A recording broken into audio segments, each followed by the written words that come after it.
is how we grow. Gotta give it up sometimes, let's go.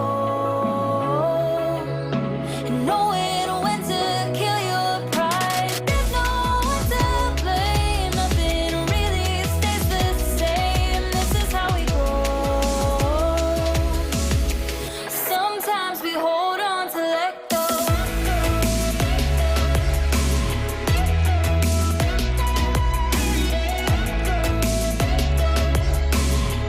Sometimes we hold on to let go.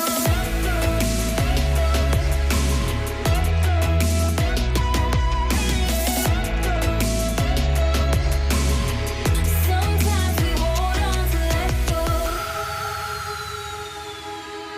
There is nothing lost between us.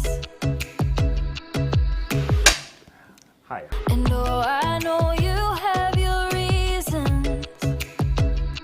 Some days I'm a mess, but I know there's a rainbow over all of the past. Your head on my shoulder, but I know we're better on our own.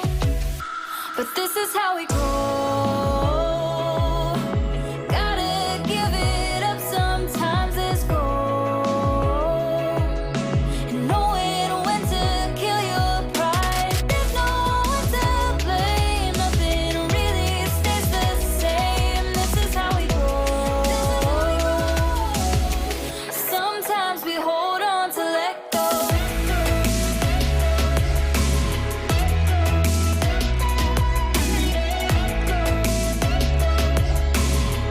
Sometimes we hold on to let go. Sometimes we hold on to let go.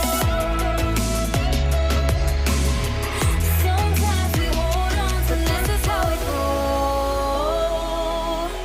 Gotta give it up sometimes, let's go. And knowing when to kill your pride. There's no one to blame, nothing really stays the same. This is how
Martin Kenny, I know you're anxious to get going into Sligo town and back to South Leitrim, to Ballinamore to celebrate. And you've had time to draw breath. Time to draw breath, and Yeah. I mean it has been an eventful day, to say the least. Not just here, but across the country for Sinn Féin. We're delighted with the huge vote we've got everywhere. I certainly feel, and I haven't had time to analyse this or look at it very closely, but I certainly feel it's a vote for change. It's a vote for a different Ireland, and I think all of the 166 TDs, wherever they are, of any party or non-party, will have to take cognizance of all of this. The people have clearly said that they want a different set of priorities moving forward, and the vote for Sinn Féin is a reflection of that. And I hope to be part of trying to make that happen, and hopefully, if we can, in government. But if we can't, we're not going to go into government to prop up some version of the failed past. It has to be about making change a reality. And now that you've had time to not a lot of time to stand back and realise what you've achieved, Could you have envisaged that you would have returned a vote like that in Sligo Leitrim? I mean, you're only a TD for 4 years. That's right, yeah. No, I didn't think, like, to be honest with you, and I've said this in other interviews as well, like, I felt about a week into it that we were going very well, and a couple of people very close to me were saying, God, we could top the poll here, but we thought topping the poll might be 10,000 votes, not 15. And it is a magnificent vote, and I'm very grateful and very humbled by the thousands and all those 15,000 people that gave me the number ones, but probably twice and more than twice or three times that gave me a preference, a 2, a 3, a 4, or somewhere down the line, and I'm very grateful to all of them, and I do not intend to let them down. Okay. It's been a tough few months for you, hasn't it, in every sense of the word? It has, but from a personal point of view, politically. Yeah. Did you ever get deflated during that time? Yeah, look, there was hard times. There was hard times in the middle of all of that. But look, I've overcome that. We look forward, not back, and I don't want to look back at it, to be honest with you. And several people have asked me about it today. But I'm not into trying to make anything of that. Like, it happened. Can't change what happens. All you can do is try and make sure we move forward. I think, as well as building a new Ireland and a new society and all the issues and all the problems we have to deal with, I think we need to try and find a better politics. I think we're trying to find a way of having a new age of reason, if you like, where people can reasonably discuss things and debate things and work things out and find solutions in a more respectful way. And I would hope that we can do that in the time ahead. On a very personal level, and you have your young family with you this evening, what is it like for the family? How important is it for them? Magnificent. It's magnificent. It's magnificent for all of them. My daughters, who are teenagers, one 17, the other 18, they helped canvass during the election. My son did an awful lot of canvassing. Owen, he's 20 now. Pierce didn't. He's only 15. He doesn't have. But they're delighted. They've been involved in all of this for the last number of weeks. And while they're growing up in a house that politics is around it, at the same, and I grew up in a house that was similar in a very different era. And thankfully it's a much more positive era now to the house. When I was growing up, at their age, I was looking at the television every evening, and it was a terrible situation. We have moved on from that, and I think we're now in a situation where, hopefully in the coming period, we're looking at working out a solution to the whole issue of Irish unity and how that can move forward. And that's part of this mandate as well that we've got. Just very finally, before we let you go to celebrate with your family and friends and supporters, you talked earlier to John when you were elected about Ireland being a new country. What does that mean, do you think, exactly? Yeah. And I think there's a reflection of that, and I've seen that to some extent, and I haven't thought this through fully, to be honest with you, Niall, but I think a number of things that have happened in the past probably 2-3 years, like we had the marriage equality referendum, then we had the referendum on the 8th Amendment and all of those things, and young people came to the fore, and there was a dialogue about things that we would normally not dialogue about, and I think that has been healthy, and we've had young people talking to the older people and changing their views and changing their minds and breaking them out of old molds that they were caught in, and I think that has been healthy and good for Ireland, and I think this election is part of that as well, and Sinn Féin has to be the fore in that. And we're not alone. There are many people, many progressive people out there that want to make a better Ireland, and we in all parties and none, and we acknowledge that as well. Okay, and a curveball to finish. Sinn Féin should be part of that. Can you envisage Sinn Féin in government in the next few weeks? Yes. Will you be a minister? Who knows? Would you like to be a minister? Of course I would. I'd like to be a minister. Of course, I mean, that's. I'd like to be able to implement the policies that I believe in. I'd like to be able to say to the people here in this constituency that in the next decade we're going to have a health service that we're proud of, that we're going to have childcare services that are affordable, and that the workers in those childcare services are properly remunerated for their work. I'd love to be able to say to those people that there's going to be jobs in this region for their graduates to come back and live and prosper here. And if I can help to make that happen, I want to do that. Martin Kenny, we'll let you get away to the establishments you're planning to go to tonight. Well done again, a tremendous performance, and congratulations on your re-election as TD. Thank you very much. Take care. And thank you to Ocean FM and the huge work they've done on the exit poll and all of that. Well, we hope we didn't give you, you had no cause to have a sleepless night last night, but we hope we didn't overexcite you too much last night. No, it wasn't too bad. We're excited enough anyway. Yeah, all right. Okay. Thanks very Martin, much. Thanks to all your listeners. By. Appreciate it. That's Martin Kenny, first elected here in Sligo Leitrim with a huge vote, as we say. Now, we've just had word from the returning officer and his staff that the count will be suspend it after the next count. So after the second count, which involves the distribution of Martin Kenny surplus of, what was it again? I don't have the figure, 2,000, I think it was 2,878. I'll double check the figure in a moment. But after the distribution of his surplus, 2,898. So the second count is underway. The count will then be suspended until 9 o'clock tomorrow morning. So for those people tuned in and listen and watching, with the second count underway, John, you envisage the second count would be 2 to 3 hours, and then that's it for the night. And we're back again at 9 o'clock in the morning. Quite possibly, but that's speculation at the moment. No, that's official. Yeah, that's official. Oh, we well just got the official word. Thank you. Yeah, and you did believe that would be the case. Yes, I didn't. Once he gets this out of the way, and then it's going to be a straightforward day tomorrow. But it'll be a very exciting day tomorrow. Yeah, it will be. It's going to be hugely exciting. Okay. I'm coming back to Pascal and you in a minute. Don't move anywhere. John is down on the count floor again with some guests. John. Indeed, Niall, you're very welcome back here. I'm joined, I suppose, by two men from Donegal who are very much celebrating in the Martin Kenny success story, Councillor Mick McMahon and Jack Britton, who we spoke to a little bit earlier on today for an online publication. Mick, if I can start off with yourself, the general feeling that we're getting from Donegal that there was a lot of disenfranchised people in the constituency, that you were broken away from the rest of the county, but yet Sinn Féin came out, you rode in behind Martin Kenny, the councillors on the ground did the work, and him being returned with the vote that he's managed to achieve right throughout the constituency, including Donegal, is something that all of Sinn Féin must be taking immense pride out of this evening. We're very happy about that indeed, and indeed, we didn't break away. The government before the last done that. As far as I'm concerned, was gerrymandering, and it was to keep Sinn Féin at bay, but it hasn't worked out. Martin has been a very good representative for the Bundoran, Ballyshannon, Ballintraer area, and I'm a councillor for 25 years service there over the years, and between that, I think this is what the people are seeing. People are up for change.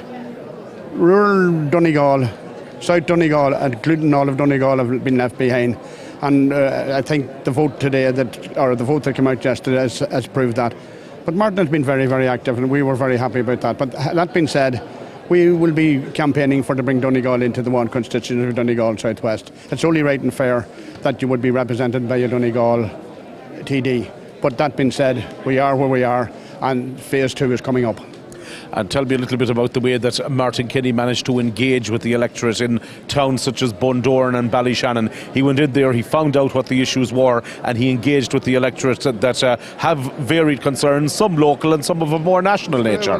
His office was very active, and as a councillor, I would send stuff up to him, and Jack here would send stuff up to him for the constituents to make sure that the work was being done.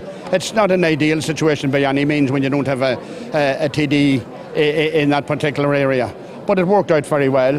The people of that part of South Donegal were more than happy, and they were more than happy to give him the number one and take over 2,000 votes of it. I'm very pleased with that, and at this particular junction I'd like to thank the people of that constituency who come out and showed their faith in Martin, and were prepared to give him the number one, and I'm more than pleased, and I want to thank them sincerely on behalf of Martin. All right, Jack, I know we were talking a little bit earlier today, and one of the points that you made to me was the recovery that Sinn Féin have made since the last local elections, where you lost a huge number of seats. Now there are councillors who lost seats back then. They're topping the poll in certain cases when it comes to the general election today. It's been a huge turnaround of a national level for Sinn Féin. It has indeed, and I mean a phenomenal change in Irish politics. It is a watershed, I think, in the political history of Ireland, and we're delighted to be part of it. And again, I would like, as Mickey said, I'd like to thank the people of South Donegal for coming out and supporting Sinn Féin, supporting Martin Kenny. He has been a great TD in our area and has worked hard and deserved the vote in South Donegal. Tell me about the way that the team rode in behind him. Of course, you had experience from getting candidates successfely elected onto Donegal County Council. That team rode in now behind Martin Kenny, and really no stone was left unturned. Exactly, and that's a great point you have made, in the sense that we had a team well established from Michael's election, and that team came back together and worked hard to get Martin Kenny elected. just to gauge some maybe opinions from Sinn Féin officials like yourselves, a lot of talk now really that the people are demanding change. In order for that change to take place, do we need to see Sinn Féin playing an active part in the next government? Well, we would hope so. That would be the idea. That's the mandate they've got. They've got a fantastic mandate. As we speak, I think Mary Lou McDonald is negotiating with left-wing parties of the persuasion. I would say that there will be a lot of negotiating, but we're not going to go into a situation, and this is a view that I have, to prop up a regime that will not work for the people. The people in this country have been very badly treated by the last government. Special needs, hospitalisation, wages, pensions, transportation, you name it. They haven't looked after the ordinary people of this country. So if our policies are put forward, and I mean, I know that there will be a lot of negotiating, a lot of talking, but if our policies are put forward, well then we will look at the whole situation. We're just not going to jump the ditch for the sake of jumping the ditch. Everything will have to be done in a democratic fashion and what the people require. And we know what the people require because we're on the ground and have been on the ground for the last number of years. And when you go into a housing estate or go into a house and you see people in need, and that this government has failed them and failed them miserably. So this is a whole new area, and a lot of young people have come out and voted this time. For the first time ever, a vast majority, maybe 30% of the people that voted for Sinn Féin this time are young people. We're just not going to take this, very lightly. We want to make sure that everything is done right, and as I say, the leadership will take care of that. Jack, thank you both indeed so much for joining us here this evening, and congratulations on the success. Now, if we can just get one more interview in here from the floor, and really it's all about politicians here tonight, but what about their better halves? What about the people that have to do all the work at home, coordinate the campaigns, and indeed maybe look after the family as well?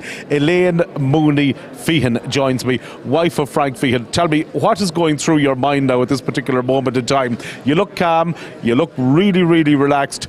Is it calm on the outside, but are you nervous in the interior, wondering what's going to happen? Of course, I'm very worried. You know, it would actually be easier, I think, if you were going for the election yourself, because at least maybe you could control more, whereas you're looking in from the sidelines and you're wondering, should we have done this, would I have done it differently?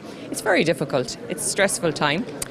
But I suppose you just want your partner or your husband, to do the very best that they can, and ultimately to win the seat. I mean, it takes a lot of courage to put your name on the ballot paper, and you feel very protective of that person, I would say. I canvassed every night this week, and you really feel at all times, I should be doing more, but that's not always possible. I have a baby at 12 weeks and a 3-year-old, and the show must go on.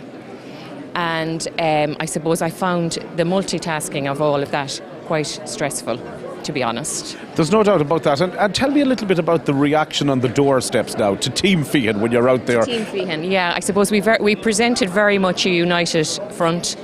I think people can relate to you if you have a family similar to them, and that you're living in the same conditions and environs as they are in the main. I think people like to see family members on the door endorsing the candidate. The majority of people that we met were lovely, and I actually have to say I enjoyed it. I have been in this kind of a baby bubble for the last 12 weeks.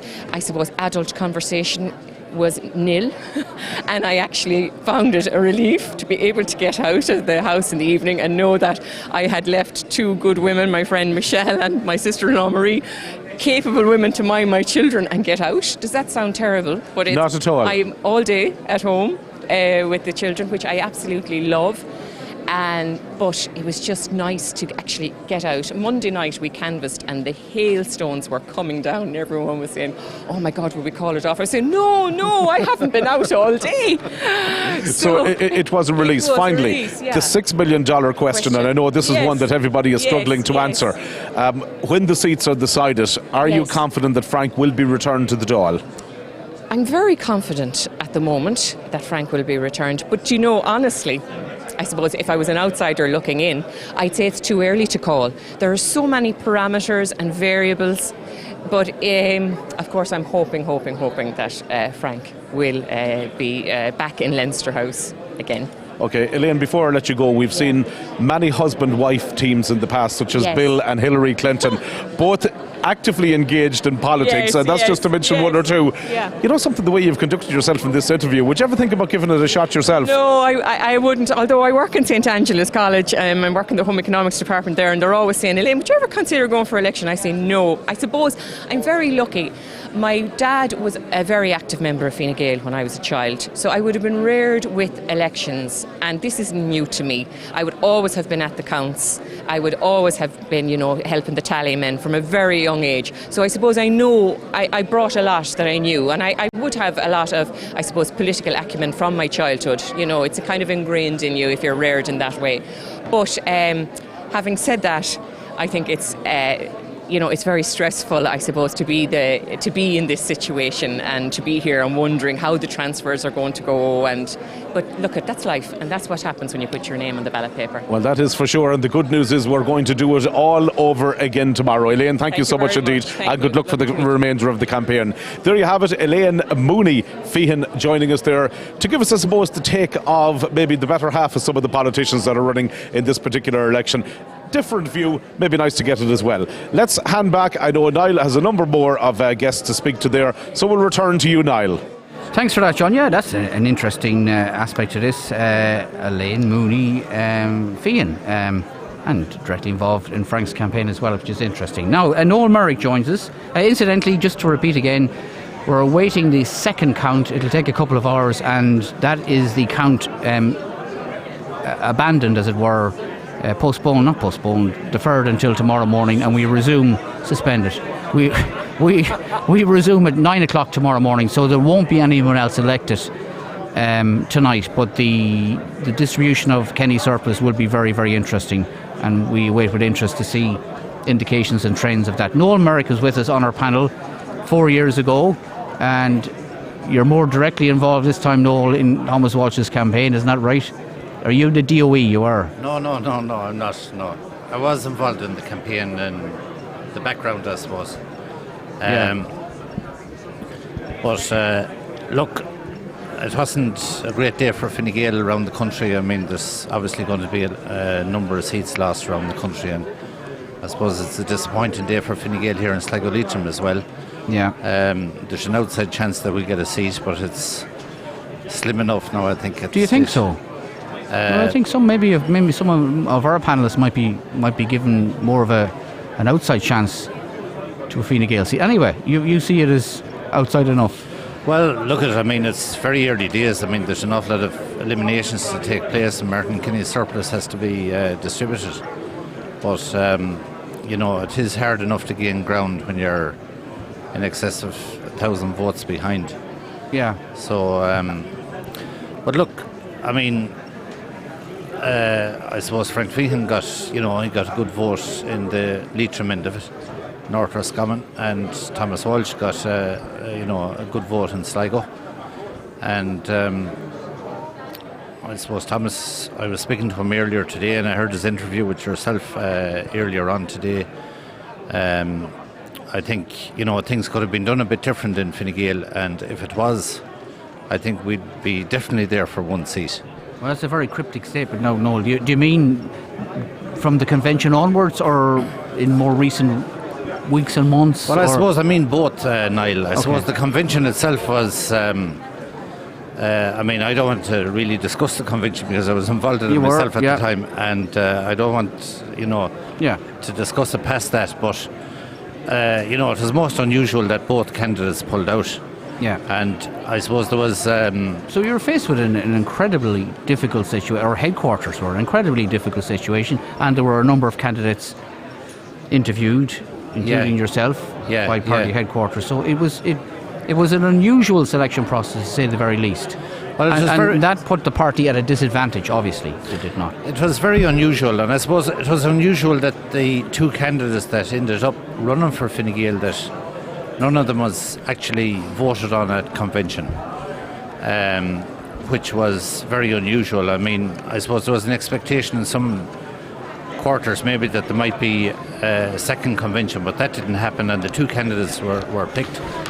I think, Thomas Walsh had a very short run into the campaign. He was only added to the ticket in the middle of December. And suddenly, as soon as Christmas was over, the general election was called. So, he had very little lead time into it, to be fair to him. So, as our panel were saying earlier, the combined first preference votes of Thomas Walsh and Frank Feehan don't amount to a quota, so... No, well, that's the thing. We're down... Fine Gael is down about, I think, 7,000 votes on the last election, 2016. Now, there is, nationally they have gone from 27% down to 22%, so there's about 3,000 votes of a loss there, but there's also a further 4,000 lost, and I suppose Marion Harkin entering the race was a game changer for Fine Gael. Yeah. If Fine Gael, knew that was going to happen and ran one candidate, there would be enough votes to get a seat. But I suppose a similar thing happened in Fianna Fáil back in 2011. That 0.9 of a quota, I think, at the time, and ended up in no seat. Yeah. So that's the danger when you have two candidates so close to each other. And there was slippage of the traditional Fine Gael vote to Marion Harkin, of that there's no doubt. Oh, without a doubt, yeah. There was probably 3,000 to 4,000 votes, I would imagine, between 3,000 and 4,000 votes that Marion Harkin would have taken from Fine Gael. And when she was elected back in 2002, I think it was 2002 she was elected. Yeah. It was a Fine Gael seat that she took that time. So, for some reason, she seems to damage Fine Gael more than she damages other parties. Right. But I suppose the story of the day here was the vote that Martin Kinney got. Everyone... Did you see that coming at all? No, I didn't. I was always felt that he had a very comfortable seat. But I think to be watching, I was looking at the television at home all day, and to see Sinn Féin candidates coming in with two quotas and no running mate. Sinn Féin didn't see it themselves. They didn't see it themselves 4 weeks ago, because they have enough candidates to utilise all the votes that they've got around the country. Okay. So you at this stage, you're telling me it's an outside chance for Fine Gael to retain one seat in Sligo Leitrim. Well, it's still on the cards. It's still on the cards that Fine Gael can get a seat here, but it is an outside chance, I think, at this stage.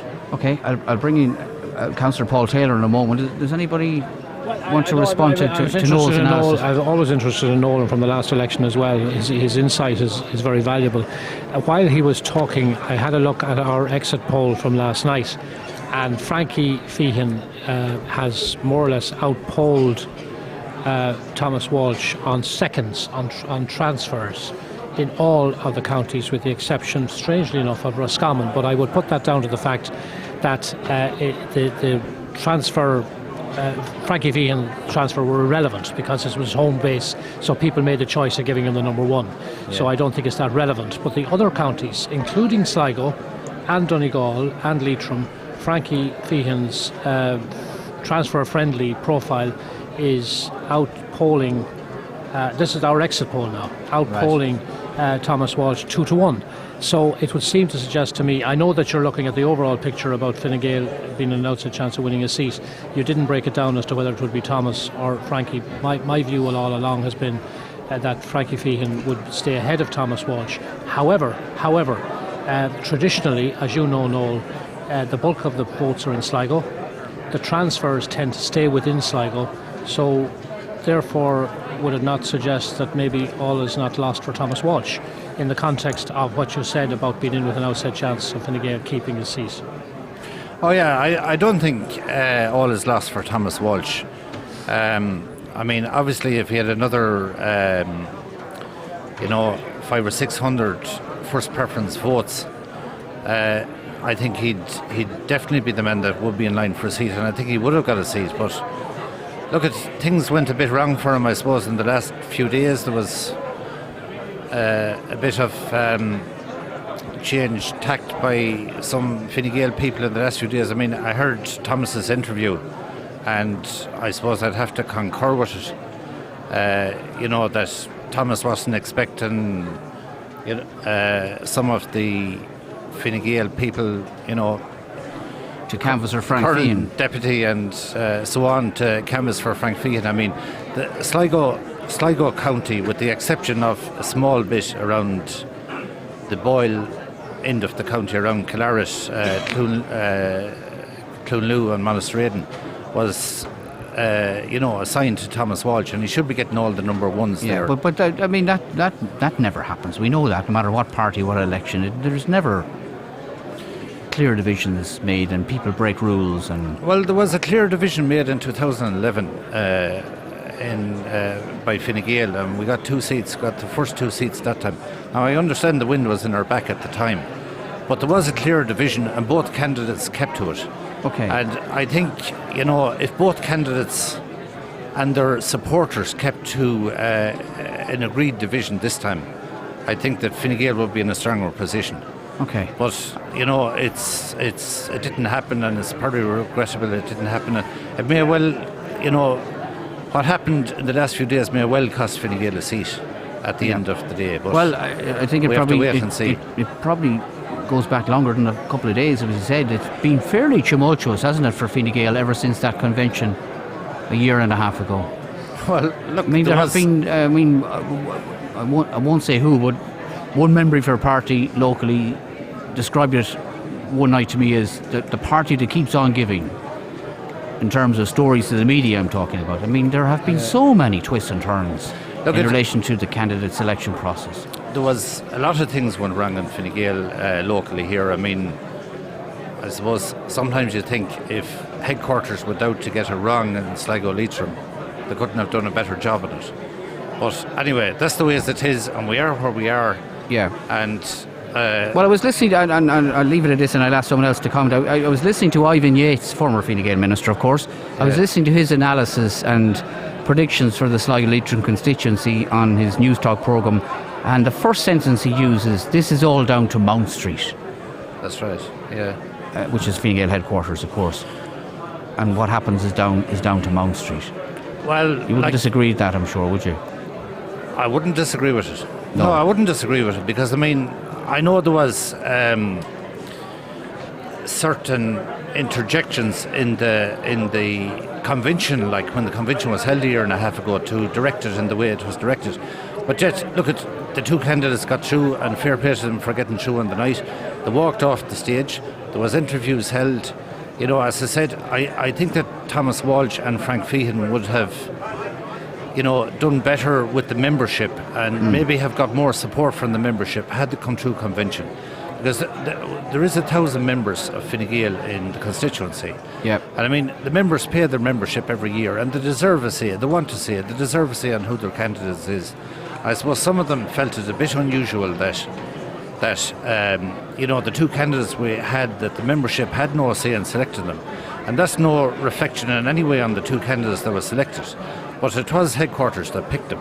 And I suppose there's a lot of people would prefer if they were picked. And as I said, there's nothing wrong with the 2 candidates that were picked. Yeah. If they were picked in a more diplomatic way or a more democratic way, I think it would have helped both candidates. You say there are 1,000 Fine Gael members in Sligo Leitrim.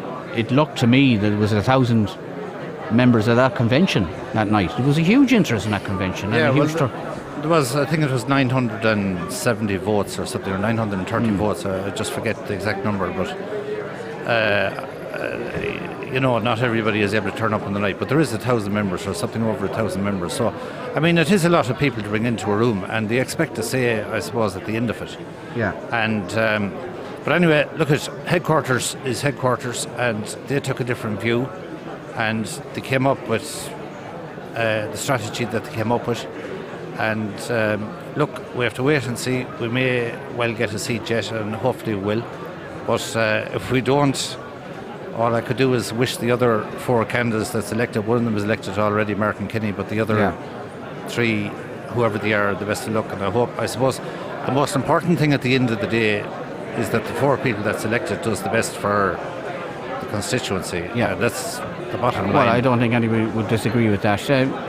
Before I bring Paul in, John, do you want to say anything to Noel? Or? Well, one of the things that I would disagree with Noel there on is to blame Marion Harkin that she took 3,000 to 4,000 votes, Fine Gael votes. I don't think that's necessary, because that would leave Marion with just over 3,000 votes in this election. So therefore, I think what really hurt Fine Gael this time, and particularly in the Leitrim end of the constituency, was that Martin Kenny hit them. He also hit Fianna Fáil as well.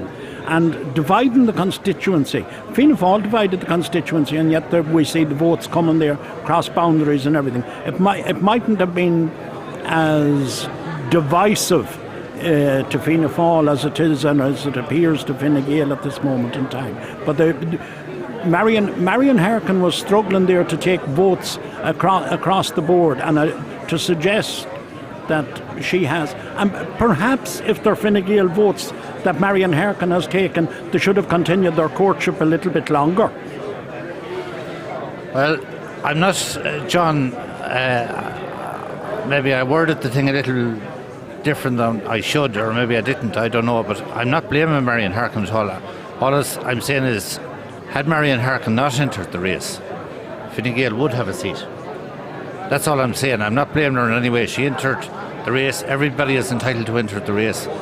And I do feel that she took 3,000 or 4,000 votes from Fine Gael. I suggest it might be 4,000. Of course she took votes from Fianna Fáil. I mean, Mark McSherry's vote is back considerably on where it was the last time. Shane Ellis's vote is down considerably on what Paddy O'Rourke got the last time. So of course she took votes from Fianna Fáil as well as Fine Gael, but the thing is that Fine Gael hadn't votes to lose.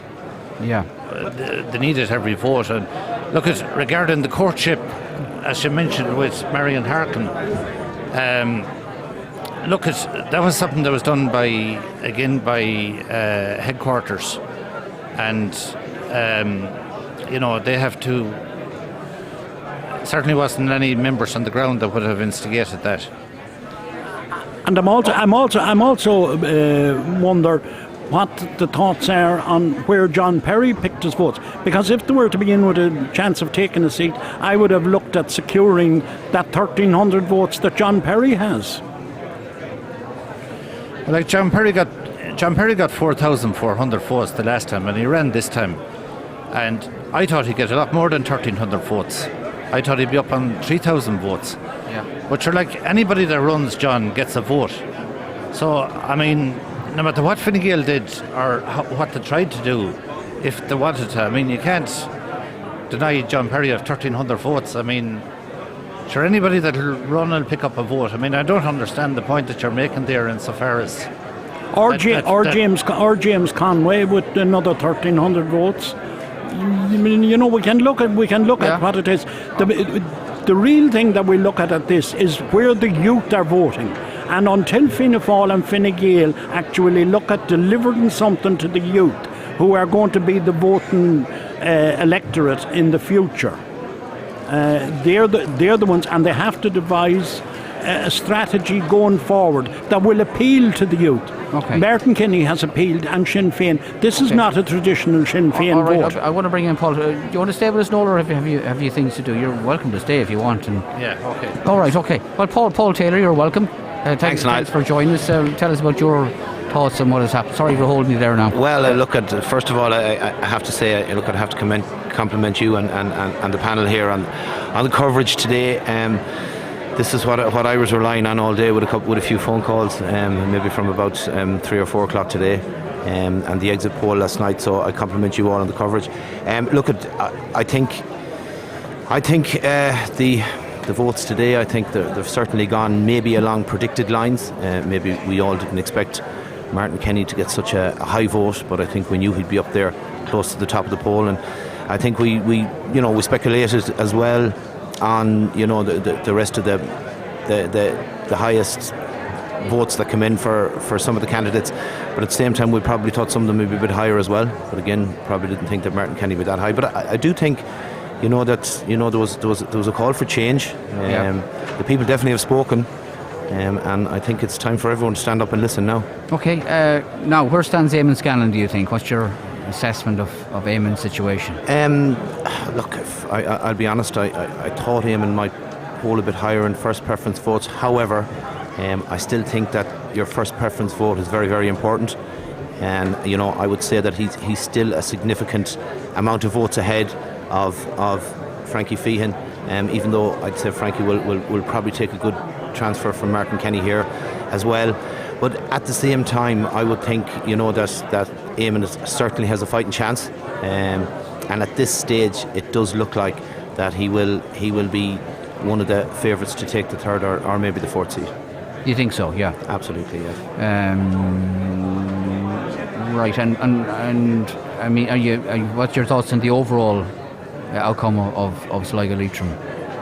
Well, look, obviously Martin Kenny is gone through now, and I do feel that Marion Harkin will probably take the second seat. She will be very, very transfer friendly, and I think you've speculated that all day, and from what we have looked at, we seem to think the same. And then, you know, you're talking about a battle, I suppose, between Thomas Walsh and Frank Feehan as well, and I think probably at this stage, you know, Eamon would be transfer friendly. I think we've seen that he was transfer friendly in the last election as well, and has been over the years, and has been there in politics for a long, long time, and, you know, has a lot of work done for people. So I think that he will be transfer friendly, and I think that will probably get him over the line. And look, we would also, I suppose, speculate at this stage that Mark McSharry, given the amount of candidates maybe around the town that will fall, will probably gain enough. Maybe none of the two of them will reach the quota. Maybe we'll have the next 3 seats filled without anybody reaching the quota. It certainly looks like that at the moment. Okay, all right, okay. Paul, thanks for that analysis. That's Councillor Fianna Fáil Councillor Paul Taylor. Just to remind people again that we'll have one more count. Second count, which is the distribution of Martin Kenny surplus of 2,898 votes, and that'll be it for the night, and resume at 9 o'clock in the morning. But it'll be some time yet before we get that second count. Just before we go to the break, let's go over to John, who's joined by Annie Conway, who's mother of independent candidate James Conway. Thank you very much indeed, Niall. Yes, as you mentioned there, Annie Conway joins us here in the Sligo Park Hotel. Annie, what's it like for a mother to be here at a count centre and having one of your children running in a general election? Is it a nerve-wracking time? No, not really, do you know. As I said, you just take it every day as it comes, do you know, and you just do your best for them, and that's it. Now, for independent candidates that's running, obviously it's very, very important indeed to have the support of family behind them, and you played an active part on the campaign trail as well. Yeah, we were out every day for them, do you know. As I said, the first 3 or 4 days we were waiting on flyers, so as I said, we didn't get the 3 full weeks at it, but I wish we did, do you know. We'd have more time, but other than that, as I said, you know, it was great going, meeting people that I haven't met for years, do you know, so it was great, and thanks to them all for voting for him, do you know, so. What was it like? What was the reaction like on the doorsteps? You know, some people, especially politicians, might be a little bit worried about what it's like maybe going and knocking on doors and looking for votes. But all in all, the response was positive. It was as right, Chad. You know, as I said, he was independent. There was nothing they could say to us because he's fresh in the game, do you know? So maybe in 5 years' time, if he got in, it might be a different story, do you know? And for him to pursue a career in politics, was it something that you'd openly encourage? Oh no, as I said, you just vote, you went out and voted whenever there was election, do you know. As I said, he just said to us one day, I'm going to throw my hat in the ring, so that was it, do you know. We took it from there. All right, and rode in behind and obviously ran a very successful campaign as well. What's your overall impressions now of this general election campaign? I suppose the success of Martin Kenny is one of the standout stories. Well, I knew there was change on the door, but I didn't know which way it was going to go, because as I said, everyone was giving out about Fianna Fáil and Fine Gael, and as I said, I didn't know which way it was going to go, do you know, but I knew there was going to be change, do you know, so. And there was genuine discontentment out there in relation to the main parties. Every door that was opened, as I said, as long as I showed them the flyer and it was independent, as I said, it was straightforward after that, do you know, so as I said, to do something for them, do you know, so. And loads of issues, some local, maybe some of the more national issues probably came up as well. Yeah, everything came up, do you know, that what was going wrong in the country, everything that I knew was going wrong, do you know. So. Yeah. Well, tell me at this stage, Annie, you've probably been bitten now by the political bug. Is it something that you'd like to go through again with James if he decides maybe in, 4 years' time for the next council elections, or maybe takes on a general election? God knows when we could have one of those. Some would say maybe sooner rather than later. Is it something that you'd like to experience again? I would if he guessed me a new pair of feet. Well, he might start with the shoes. I don't know what shoes would cure it, you know. Well, absolutely fantastic stuff. Look at Annie, it's a pleasure to catch up with you. Thank you so much indeed for talking to us, and well done during the entire campaign. Thank you very much. There you go. Good to get the views maybe of some of the parents who have been involved in general election 2020. And there you go, Niall. Annie Conway, a lady who certainly played a very active part out in the campaign trail and probably needs a new pair of shoes at this stage. All right, okay. John is getting some great family human angles for us, I can tell you, on the count floor this evening. Right, we're long due a break. We're still awaiting the second count here in Sligo and Leitrim. Back again in the Sligo Park in a couple of moments.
Taking one more breath beside you,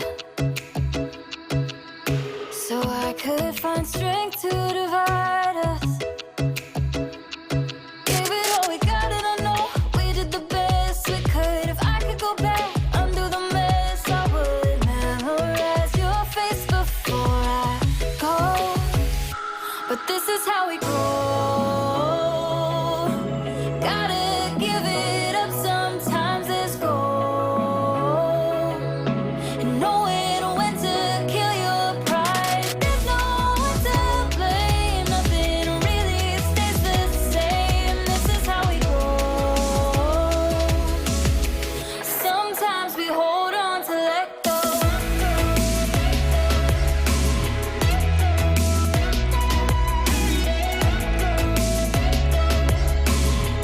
Sometimes we hold on to let go. Okay. Welcome back to Sligo Park Hotel. We've just been discussing, gentlemen, some of the big name politicians who appear to be in a lot of bother this evening, which we're hearing. One is Boxer Moran of the Independent, or formerly of the Independent Alliance, which is strange because when Marion Harkin was with us not that long ago, she was talking very positively in terms of the formation of a group of a number of TDs, including Boxer Moran. But it seems he's in a bit of difficulty in Longford Westmeath. In Longford Westmeath, when you consider the high profile that he had, particularly over the flooding some years ago, he was in a pretty high profile position as a junior minister in the Office of Public Works. He seemed to me to have the popularity around Athlone. And I'm just absolutely amazed. I'm sure he's more than gobsmacked himself, but I am amazed. And yet, the other side of the coin, considering such a bad day for Fianna Fáil, is that it looks like they're going to have a gain in that constituency with Joe Flaherty in your hometown. Yeah, well, Longford had no TD, which is really unthinkable if you think, you consider. And there was always going to be a backlash, I think, in Longford Westmeath, not having a Longford TD. So maybe Boxer Moran is going to be the casualty of that. As a result of that, candidate elected in Longford on the first Westmeath. count, and that has done huge damage to the Boxer, because I always felt all along, Niall, that the boxer would be heading the pole possibly there, because he had a huge profile over the last number of years as minister. A junior minister there. He's not out of a jet, but he's certainly in a battle. He's in a battle. We also hear, just for people who are interested, Mary Mitchell O'Connor is Dunleary struggling to hang on to her seat. That's true, because there's another Fine Gael candidate ahead of her, Hugo McNeil, the rugby player, his wife. Oh, I didn't realise that. That's who she is, yes. Yeah, and she's ahead of Mary Mitchell at the moment in Dunleary. Okay, Richard Boyd Barrett has been re-elected, I'm told, as well. And has a surplus there, yes. Yeah. It's been distributed now. And I don't know if we mentioned this earlier, I think we did mention that the first cabinet casualty is Shane Ross, our Transport Minister, but I don't think anybody is too surprised by that. And Catherine Sabone. Catherine Sabone. I don't think she's gone yet now. Yeah, but she's in bother. Regina Doherty and Mead will be in trouble as well. It's in serious trouble, yes. Yeah. So we're going to have a couple of ministers not retaining seats. Yeah, you'll have the unusual situation of ministers in the government who are not TDs, who will continue to be responsible for their department under the Constitution. The formation of the next government. Yeah, until the formation of the next government. Yeah, which could take some time. It could take. And took 7 weeks the last time, so who knows? What else are we hearing from around the country that's of interest? Lisa Chambers, they were saying earlier on, was... Well, Eugene Murphy has conceded in Roscommon. But there was an addition of a candidate there which didn't help Eugene Murphy. There was a bit of controversy about that, wasn't there? I'm told that Brendan Smith could hold a seat in Cavan, from what I'm hearing, even though he's in a bit of bother with Pauline Tully. Brendan Smith, yes. That he was in a bit of bother because Pauline Tully of Sinn Féin. Yes. And you see, the two sitting Fianna Fáil TDs unusually are both in Cavan, as you know. That's Niamh Smith is up on the Bellyborough up near the Monaghan border. But then you have Senator Robbie Gallagher, who has polled 4,000 or 5,000 votes. The question is, would they stop at Bellyborough and not help Brendan Smith? But my understanding is that he probably will survive.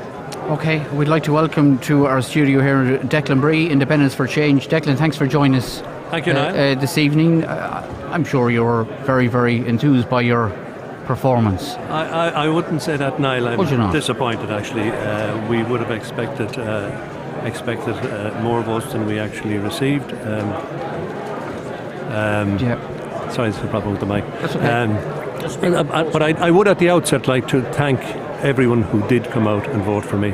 And I'd like to thank my election team. It's a small team, but a very, very vigorous team and an enthusiastic team.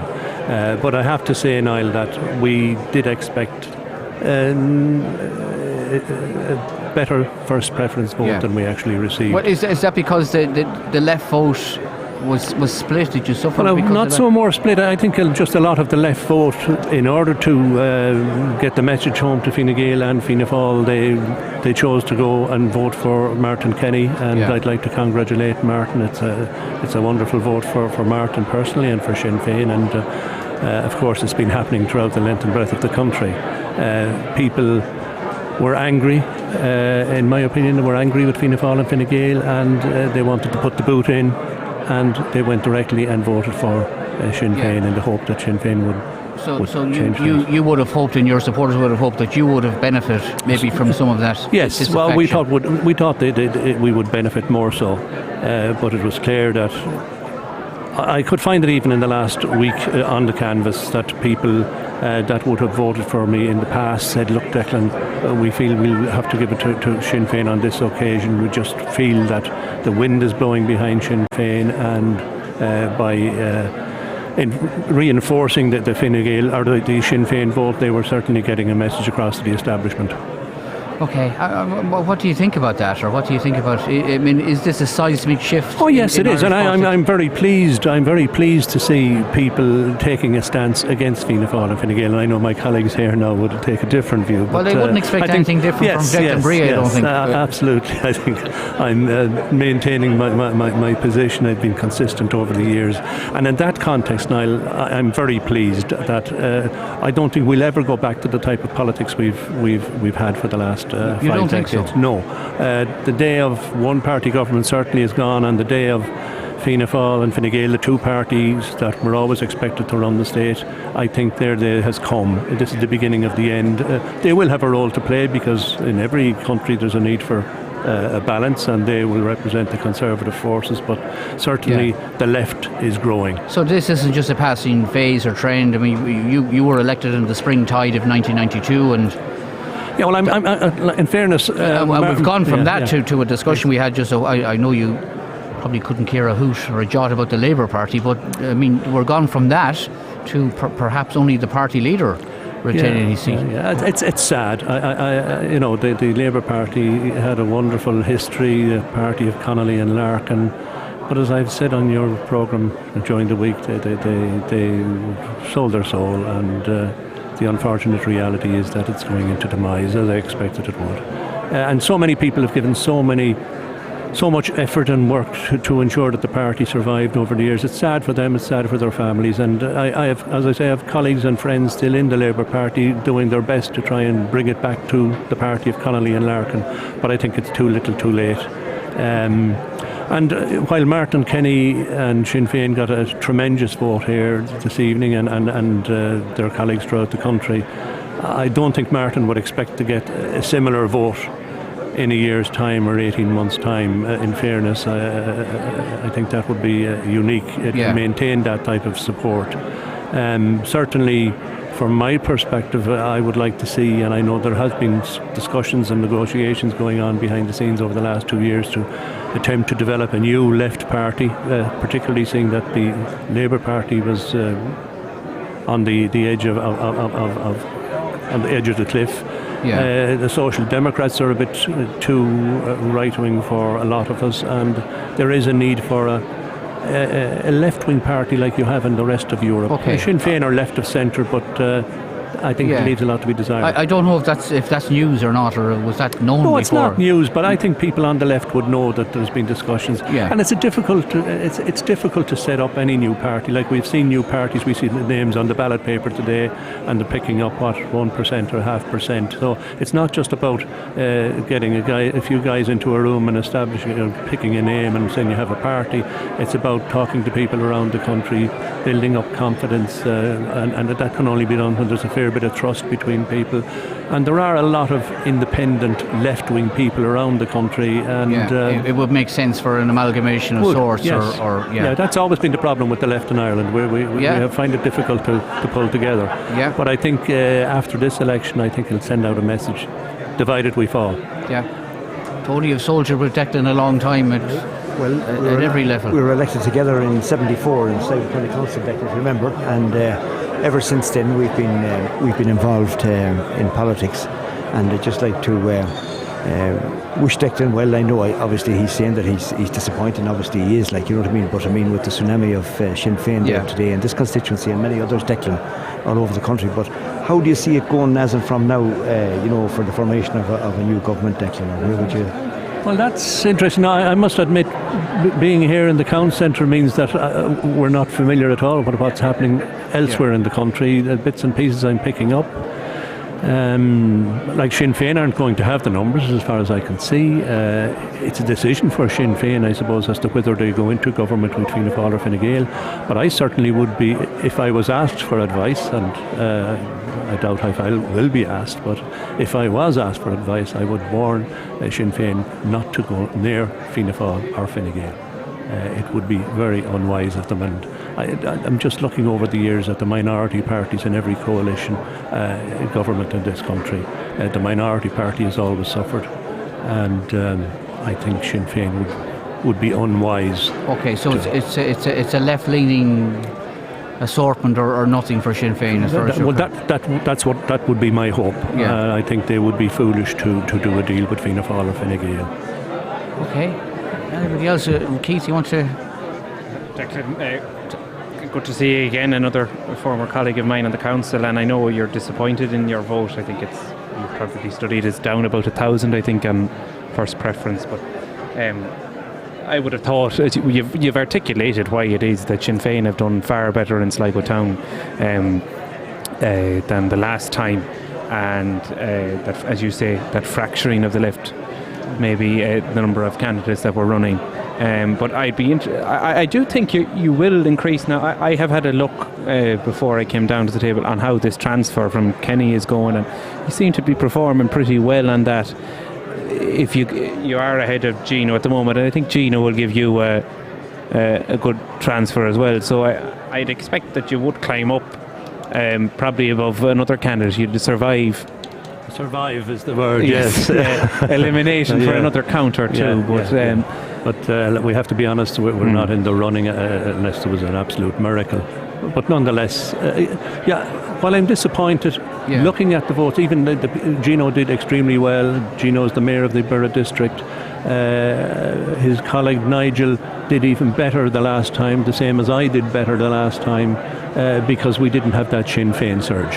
And so people before profit lost votes to Sinn Féin, I lost votes to Sinn Féin, and it is effectively the sheer volume of the Sinn Féin vote. And that's a national. I see Ruth Coppinger has lost her seat as well. Yes, I just heard that. So she would have been a flag bearer for people before profit, and that she lost it to the Greens in Sinn Féin. So she's a superb TD, and it's amazing that it has occurred. But it just emphasises what I've been saying. Yeah, you needs to be a more Pascal, Declan. Fascinated listening to Declan, for whom I have enormous respect because of the stances that he has taken, sometimes very unpopular ones, but he has stuck rigidly to his principles, and it was fascinating listening to him as he sees how the political landscape is going to unfold. But of more immediate interest, I have subscribed to the view from day one that Declan would be the last man standing coming out of Sligo. That you are, I know it's not much comfort to you, which will definitely save your deposit. There's no question about that, in my opinion. Absolutely, because I believe that you are going to benefit largely from Gino's transfers and from transfers within Sligo town, ahead of the other Sligo towns, ahead of Mark McSharry. I believe that will happen. On the wider issue, I found it interesting about, and I understand where you're coming from. You were inferring, I think, that Fianna Fáil and Fine Gael should get together, form a government, and therefore you would then have an opposition of the left, and that would then build towards the new Jerusalem that you aspire to, like the rest of Europe. I appreciate that, but and maybe you're absolutely right that this has been a sea change, and that the parties that were born out of the Civil War prevented the natural development of a left-right. In Europe. In fact, it's rather interesting that the two major parties and Labour publicly said they would not go into government with Sinn Féin, who are a left-wing party. They may not be as left as you'd like, but who are a left-wing party, whereas in Europe the main thrust has been not to go into government with far-right parties, which is rather interesting that it's at the other end of the spectrum for different reasons. But at the same time, would you not agree that Sinn Féin's agenda that they've been building towards, particularly since the last electoral cycle, is to actually go into government in order to effect change, and that the people out there have cottoned on to that and said they're the only party that hasn't got into government. We're fed up and a plague in the houses of both Fianna Fáil and Fine Gael and Labour. I think Labour have suffered as well from that, and they're saying we want Sinn Féin in government, and therefore Sinn Féin are probably going to be put under pressure. And finally, with them staying out, and I can understand where you're coming from, but to stay out, would that not be an abrogation of their obligations based on the mandate that now be given by the people? Whether you agree with it or not, I'm just saying an interpretation. That could be an interpretation. How do you interpret? It could well be, and I have no doubt, just listening to national news there earlier, I think Mary Lou was talking to all the leaders at some stage or other. I'm assuming that Sinn Féin will talk to Fianna Fáil, if not Fine Gael, and I'm assuming they'll put forward a radical programme which neither Fianna Fáil or Fine Gael could accept. And that might make the decision for them. But as you said earlier, you refer to the Civil War parties. We are completely different than the rest of Europe because of the Civil War, in a sense. Fine Gael and Fianna Fáil developed from the Civil War, both sections of the same Sinn Féin party, and they successfully managed to suggest that they were very different from each other over the decades, whereas those of us on the left would say they're a lot in common. And I think at this stage in Irish political life there is a need for a merger eventually of the two parties. I don't think it will happen overnight, given the history and the animosity between the parties, but I do see it coming. I do look forward to a day when we're going to have one conservative party made up of Fianna Fáil, Fine Gael people, with the left presenting itself as a genuine alternative, like the rest of Europe, like the rest of Western Europe. The other aspect of your contribution, which I fully agree with, is that traditionally and historically, the junior partner in government has suffered subsequently in elections. And would you not agree that there are probably a cohort of voters out there who decided to give their vote to Sinn Féin on the basis that they were the only party of substance that were not in government, irrespective of their manifesto, irrespective of their historical baggage or history, but that they decided, let's give Sinn Féin a chance. So what, the world isn't going to stop overnight, and that might have been part of the reason why people decided to vote. So it was an anti-status quo vote as much as everything else. I agree, yeah, and there will be an expectation from a lot of those people who voted for Sinn Féin, that section of the people who voted for Sinn Féin, they will be expecting Sinn Féin to go into government and to deliver on their policy document. Certainly, there's no doubt about that. I'm just saying, as a socialist, that I would be advising them not to go down that route. I've mentioned earlier, the junior party in any coalition government, partnership government in this country has suffered a lot. However, it's a numbers game, and currently they may not be the junior partner, they may be the equal partner. Well, we're talking about seat value. Yeah. If we not see a junior, an equal partner. Well, if we see a Sinn Féin Taoiseach, then there's a problem. Or a Taoiseach. A Taoiseach, I think. Well, then there might be some justification from their perspective, yes. But I wonder, is that on the cards? All right. Okay. We know it's getting late when we start talking civil war or politics, but there you go. Declan, many thanks for joining us.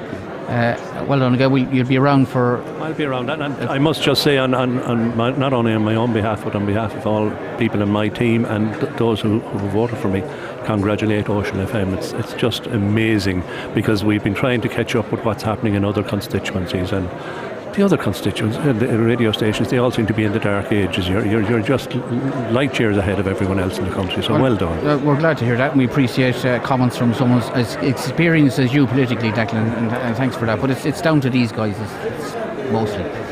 That's Declan Bree, who polled 2,236 votes on the first count. Right, okay. We're going to hear again from an interview we did earlier this morning, very, very early this morning. Interesting comments, to say the very least, from Ray McSharry, the former Finance Minister, Taoiseach and European Commissioner. And among the questions we asked him was the possibility of Sinn Féin being in government based on what was happening around the country. And I think he made some very, very interesting comments. Here's what Ray McSharry had to tell us earlier.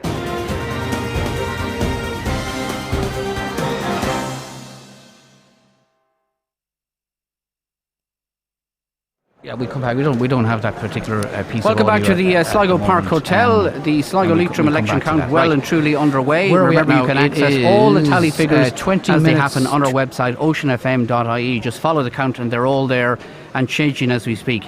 Former Taoiseach, Minister for Finance and European Commissioner Ray McSharry joins us now. Ray, good morning to you. Good morning, Niall. And thanks very much for joining us. You're welcome. What do you make of it so far? You've been... Well, first of all, could I say to you, Niall, and to Ocean FM, my heartiest congratulations, not only for this election, but for all elections in recent times.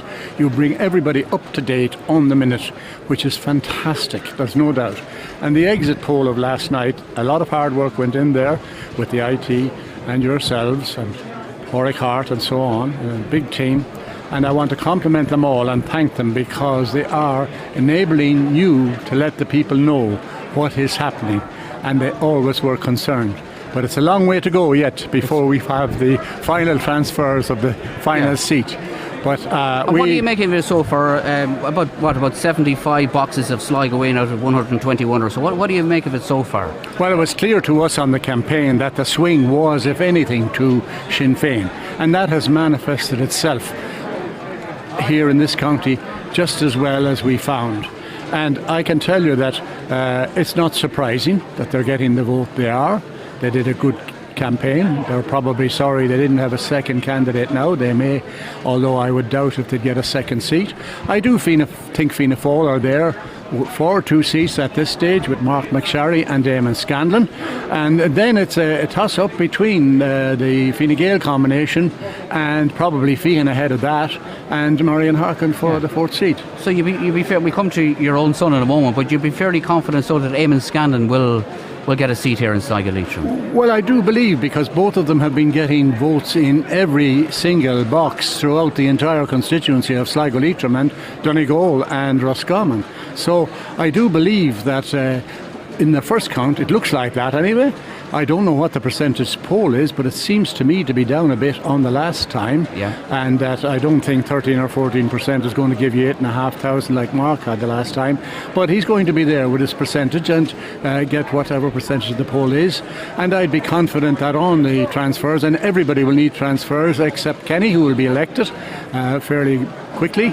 And then where his transfers go will determine the course of eliminations from there on during the course of today and tomorrow. Okay, so a word on the performance of Mark from what you know from the tally figures, and you were deeply involved in his campaign, as you always are. I saw you in far-flung places of the constituency, everywhere you were on social media. Yes, well, I believe what's worth getting is worth asking for, and the same votes in Roscommon and Donegal are as good as the ones in Sligo and Leitrim, and you've got to go around, and especially in Donegal and Roscommon, both people from both counties do not want to be outside their own counties. And I do hope whoever is in charge in the future that they will respect fully county boundaries, no matter what they have to do, even if they change the seats from 2-seaters to 6-seaters or whatever is required.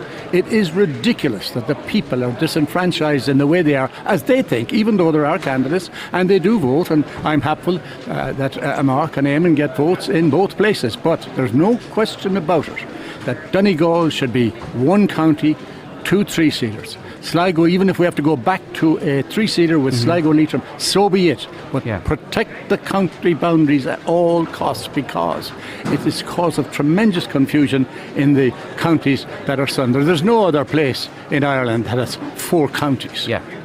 We had a discussion earlier about the practice of candidates arriving at counts. What are your memories of counts? Did you arrive early? Did you wait until later in the day when you see how trends were going? Were you taking phone calls? Did you like counts? Were you nervous? No, I love counts. I love elections because it's an opportunity to meet the people, and I've been doing so for over 50 years now, coming up to my 82nd year, and I'm delighted to have met so many thousands of people in so many homes and villages and towns throughout the last 3 weeks. Got a great reception. We didn't get all of them to vote for us, but I'm sure that we will get our fair share, and that's all anyone wants at any one time. Coming back to the counts, I would be the first at the door at 5 to 9 to come in, because I love to get in to tally myself. I'm not allowed now because there's so many other younger people able to do it. So you tallied yourself even when you were a candidate? Even when I was a candidate. Okay. And I could remember some of those tallies 50 years on, how I did in particular booths and how it changes up and down. And we've talked about this before, and Pascal made reference to it earlier. You conceded defeat at one stage, didn't you? Just shows you. I never conceded defeat. What happened at the time was that it looked like that I was in trouble, but lots of people, including myself, didn't take fully into account that there was one other town elimination, and that I knew, as it did happen, get more votes than anybody else from that, and I did get elected. And that wasn't the fault of the Irish people or the Sligo Leitrim people. It was the fault of the fact that we were ourselves looking for 3 out of 4 seats. Vote management. And the one who had 12,000 votes at one occasion came back down to 6.5 or 7. But that was the way we got 3 out of 4 a couple of times. And there were 3 elections in a row, so it was very easy upset that kind of policy and approach in the 3rd election in 18 months. So I wasn't a bit surprised, but it happened, and that was it. I was still elected. Yeah, absolutely. Anybody want to say anything to Pascal? Delighted to see Ray here and wish Mark well. Could I just ask Ray, based on his vast experience, is he concerned at the percentage drop in the vote for the 2 traditional major parties? It's now gone down below 50%. What significance do you think that has for the political landscape that has changed in Ireland? Well, there's no doubt about it. That change is taking place for some years now, and it has happened, and it will continue to happen unless the 2 parties of Fine Gael and Fianna Fáil stay away from the right wing. and not forget to put them there in the first place, and particularly Fianna Fáil. Go back to the poor people, the old age pensioners, the small farmers. That was what I looked after when I was in Fianna Fáil, and it has changed substantially. I am disappointed with successive governments over the last number of years for the fact that they've totally, and I mean totally, neglected investment in the Northwest the way it was during our time, which was all we ever wanted, our fair share, to allow us to reach our full potential. And they're but paying in the price recent for that times now. we did not get our fair share, and of course they're paying the price for it. And let's look at where the investment went, mainly into Dublin. And what's happening in Dublin? Who's sweeping Dublin? Sinn Féin. That had never an opportunity to put a pound into the investment in Dublin, which Fine Gael and Fianna Fáil did down through the years. So that's the way it has happened, and both parties are going to have to take that into account.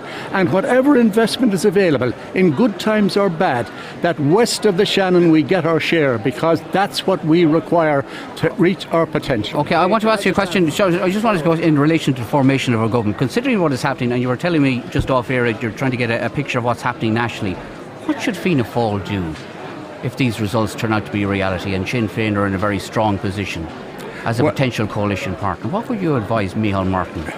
I wouldn't be asked for advice. I am retired. I'm giving you my views now, mainly of the past and how I'd like to see things for the future. All parties will have to sit down and talk, whatever the result is, and no question about it, all of them should seek to try and perform a government.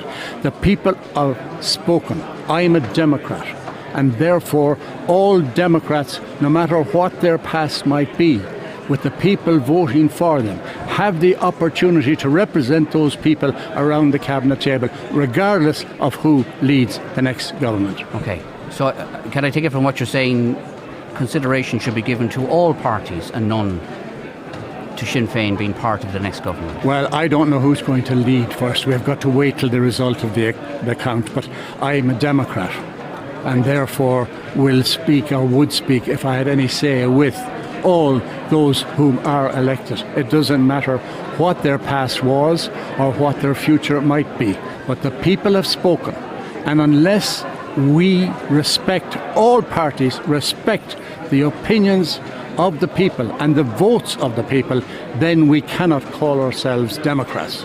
Therefore, after the election, the 160 TDs must sit down and ensure that they reflect the opinions of the people in the government and take account of the serious problems, notwithstanding the balance in the economy that exists at the moment, serious problems that exist in health and housing, and in pensions and in insurance and all of the other cost of living issues. This is what's required now, and the people will expect, whatever the government is and whatever the opposition is, that they work together regardless of any political patronage, regardless of trying one-upmanship, to look after the people, because that's why you have such a shift in recent elections to other parties. And Fianna Fáil and Fine Gael have got to take account of that for their future. Okay, Keith or Tony, do you want to say anything to Ray and his Glad to see Ray here this morning. Congratulations to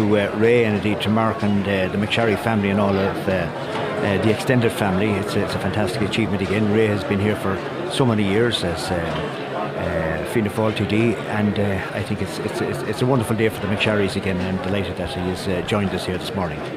Well, let me say the same about the McLaughlins. They have been a great family to work with, and I was proud to work with them. Your late father and uncle, great people. Sorry. It's great to see you here, Ray, and look, I know you're saying that you wouldn't pass on advice, but your wisdom on all things is very important, because you've fought through many's a battle in your career in politics, and I'm a great believer in looking back and see how issues were resolved. And in terms of Mark's performance, certainly his profile as spokesperson on transport and sport and tourism definitely was a huge boost to him, and his vote, the strategy between the Fianna Fáil candidates seems to be bearing out okay enough at the moment in this constituency. And I think your prediction for the two seats, I think, is on solid basis, and you're a good reader of it yourself. But it's interesting, I think, from the Fianna Fáil point of view, because I think there had been a growing kind of acceptance within the Fianna Fáil organisation that you had to be willing to talk after the election to everyone and anyone. And nobody would have expected after the 2016 general election that there would have been a confidence and supply arrangement and that it would last for the length of time that it did. So, the formation of the next government, everything and anything is on the table, and it all will depend who wins the final seats in a lot of these 3 and 4 seats. And should be on the table. Pascal, we let Ray go then. I just want to throw in briefly a historical context to all of this. The trend across Europe, we don't have a traditional left-right political divide in this country, primarily because of our history coming out of the Civil War and the development of our political parties. But in Europe, several countries where the rise of the right has been threatening what they believe to be their democracy, the main parties, the traditional parties, have resisted and opposed going into government with the far right. It has happened in the Netherlands, it has happened in Sweden, it has happened in Italy, it has also nearly happened in Germany, where one of the smaller states last week entered into an arrangement with the far right AfD, and as a result there's a political chaotic situation in Germany. So all I'm saying is that the Irish parties are not unique in saying that they don't want Sinn Féin involved. But I'd like to ask Ray briefly what significance the Sinn Féin surge is going to have on the Irish political landscape in the context of formation of government. Well, as I've said, the people have spoken. Their voice has to be heard by all the 166 TDs. In 160 TDs, there was 166 in my time, I think. But, however, I worked in Europe, where there was exactly, Pascal, what you were talking about, on right and left, people not sharing power with them. And I remember one occasion as Commissioner for Agriculture when there were Protestant and Catholic parties from different countries. And say, for example, the Protestant minister was the Minister for Agriculture, and I had to deal with him. A Catholic minister would come across him with the same government, from the same government, to listen to what was being said. So there's no question about it. When the people have spoken and democracy takes over, you've got to talk to everybody. It's a simple involvement of the far right. All right, they will not bring them into government. Susan wants that's a difficult to say. Well, Susan O'Keefe, just to obviously, Ray, with enormous experience at all levels of politics, and given what you've been saying very strongly, the people have spoken and they ought to be heard. Does that then rule out, do you think, the idea of Fine Gael and Fianna Fáil? And I know it all depends on the seats, but would that be exactly not what the people asked for in this election? So does that now rule that possibility further out simply because of the voice, the democratic voice of the people? Susan, I don't know what's ruled in or out because I have no say. Mark is the TD. I hope he will be remaining a TD. He has my full backing in what he ever decides, and it's up to his leadership to ensure that they discuss with everybody the possibility of a government that will reflect the views of the people and take into account their problems and do something to resolve them. Okay, we better let you go. You enjoy this and you enjoy meeting the people, Ray, and that's what you'll be doing, I'm sure, for the next couple of days at the count. Well, I think I started in politics in 1967 at local level with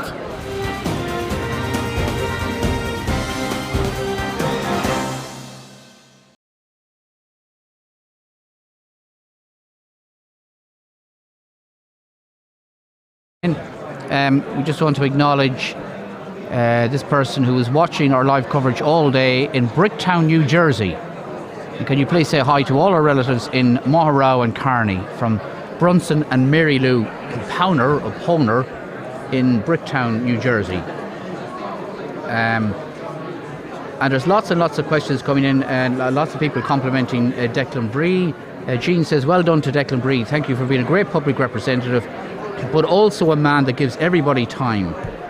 Thank you to Declan, and again, Jean complimenting us on our coverage. It's a pity that Declan Bree and Gino O'Boyle ran on the day at the same time. They both split the vote. A lot of people moved away from Declan and voted for Martin Kenny, observes Joe, and I think Declan recognised that and acknowledged that as well. Lots and lots of questions from the panel on what they think might happen, and formation of government and so forth.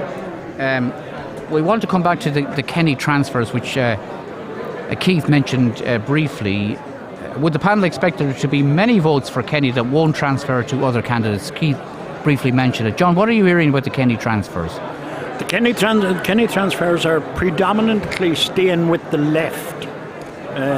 Bree and Gino Boyle being the major beneficiaries, along with Marion Harkin.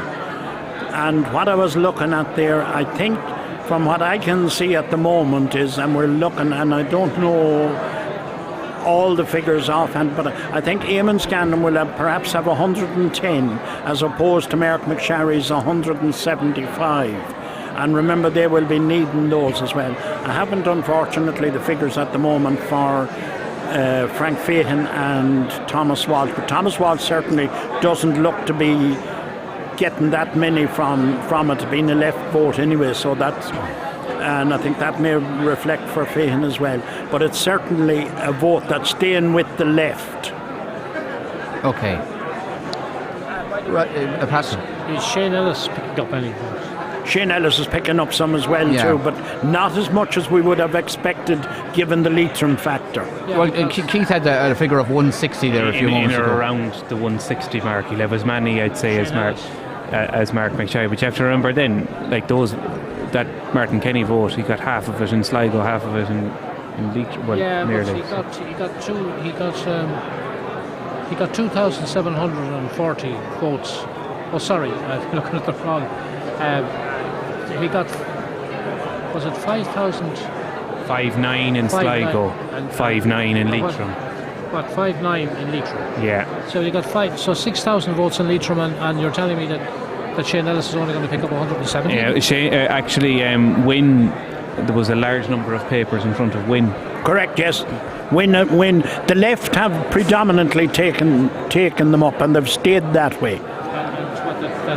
Sean Wynne is picking up. That'd be a Leitrim, yeah. Yes. Up more than the figures you've given us already. Yes. They were still counting those, you see, and that's why. Could he save his deposit, John? Oh, he quite possibly can. By the way, talking about the deposit, and I've checked it out since, the losing your deposit is actually if you have 3,000 votes or less, not 700 as was being given to us earlier. It's a quarter of the quota, which is just over 3,000 votes. Yeah, so I think we're aware. Some of us were aware of that, right, John, because I had said that earlier to Declan Bree, that Declan, I said he'd save us. It was some small comfort, but that he would save his deposit, despite that he's on 2-2, because he will go over 3. But the major thing about this is that Declan Bree, Gino Boyle is picking up a substantial transfer from Merton Kenny on this as well. But again, that's reflected back. Could he go ahead of Declan Bree?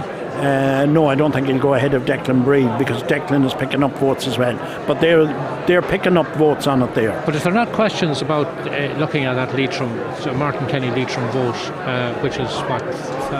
Remind me again, Keith. It's 5,900. 5,918, and yet we're talking here about small figures going to the remaining candidates. No, but if we include Marion Harkin as being a beneficiary of a Leitrim vote, how much are you giving? Marion Harkin is getting a substantial vote from Ellis, from Kinney.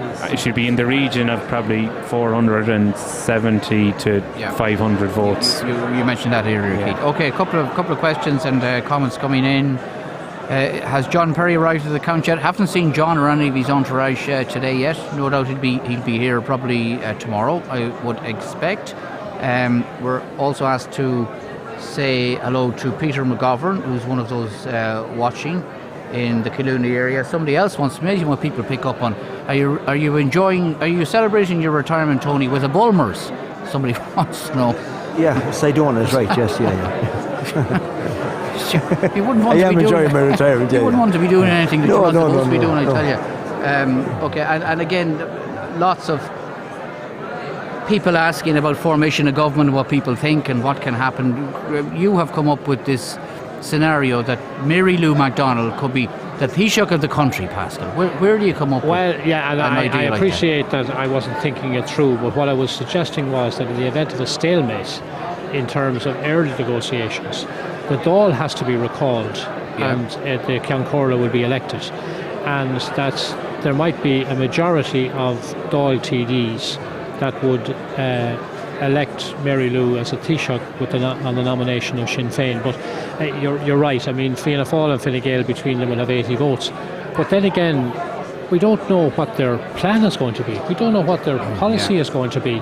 We don't know what approach they're going to have towards this new scenario. We have to await the outcome of the final vote for both Micheál Martin and Leo Varadkar to state unequivocally what it is they're going to do, because they cannot sit on the fence on this.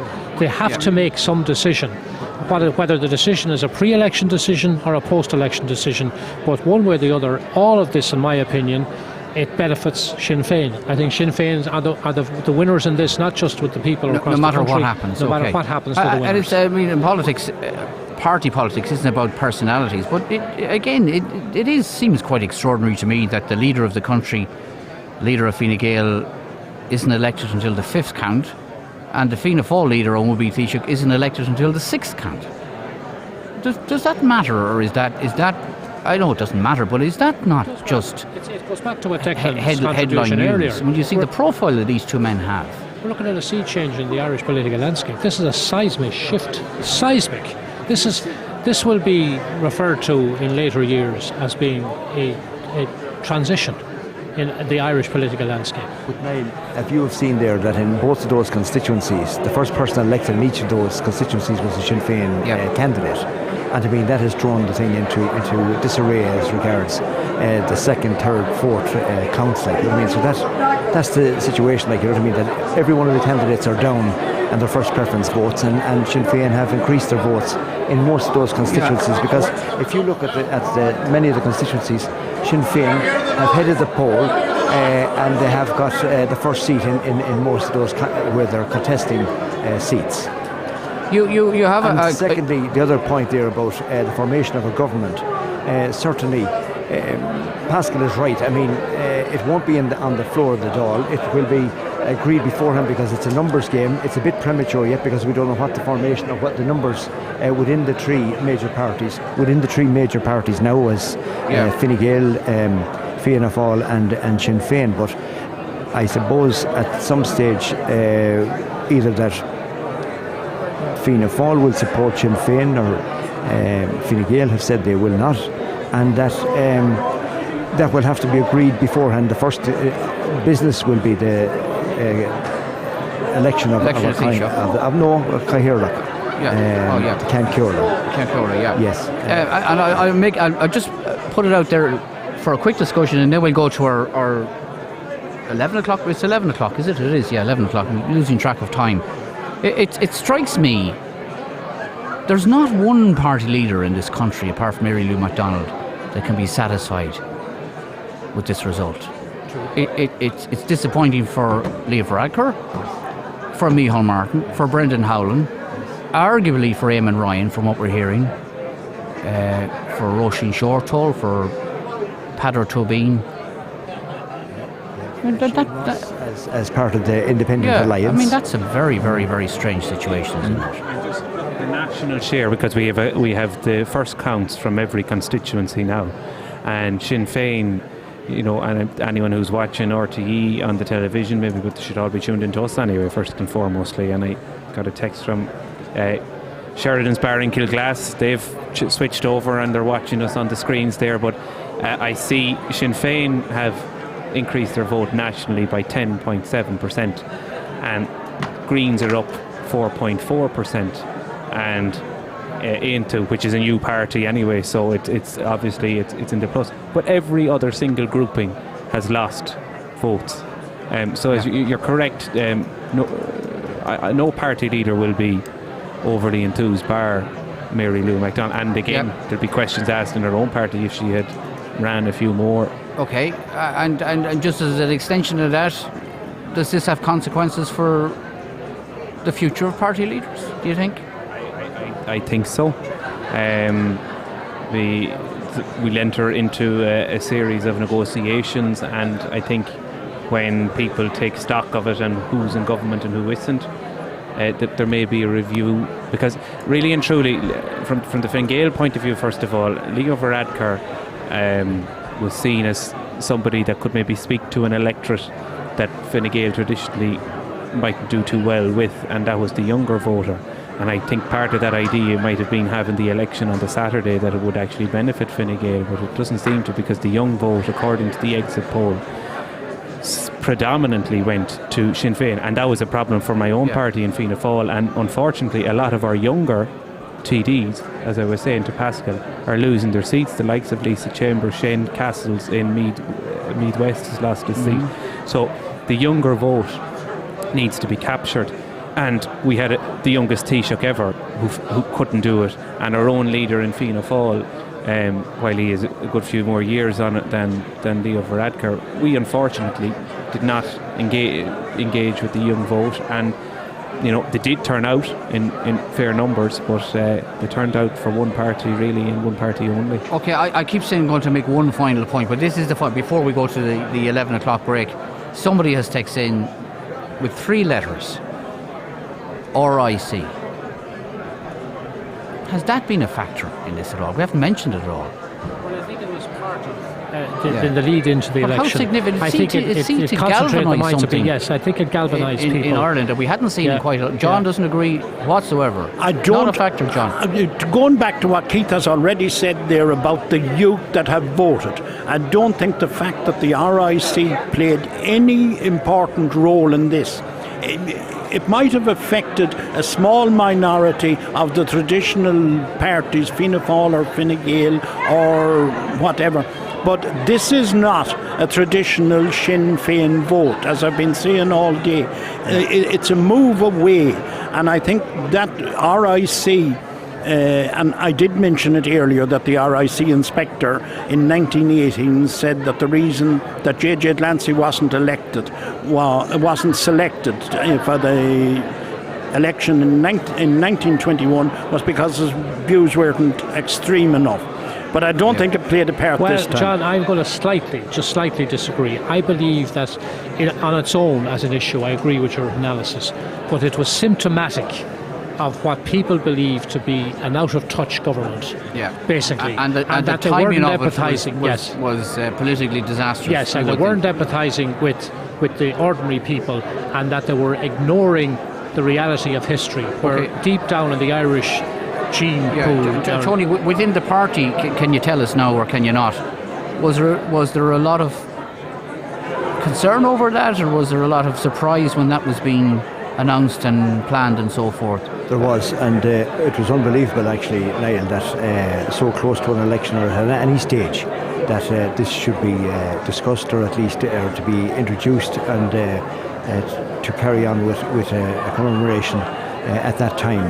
And certainly it was, in my opinion, I know because a number of people, very, very staunch Fine Gael people, had took grave exception to... There's two things that are deep in the Irish psyche that are sacred cows. One is the famine, and the other is the War of Independence. And you touch them at your peril, and you question them at your peril.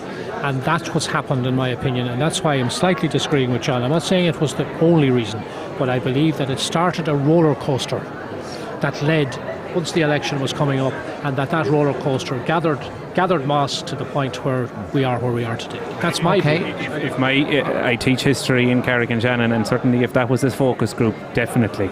Okay, among the younger people, because they were certainly playing. Fine Gael wanted to commemorate the Black Knights. Now they mightn't have the whole story on it, but they were apportioning that blame now to that particular party. Okay, just before we take the break, it's now been confirmed Regina Doherty is the second member of the cabinet to lose her seat, along with Shane Ross. Junior Minister Mary Mitchell O'Connor has also lost her seat in Dunleary. Minister for Children Catherine Sapone in serious difficulty, and junior ministers in difficulty, Fine Gael junior ministers in difficulty include Pat Breen in Clare and Michael Darcy and Paul Keogh in Wexford as well. Right, we'll take a very, very quick break, our 11 o'clock news break, and we'll be back here in the Sligo Park Hotel for the continuation of the Sligo Leitrim count.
But this is how we grow.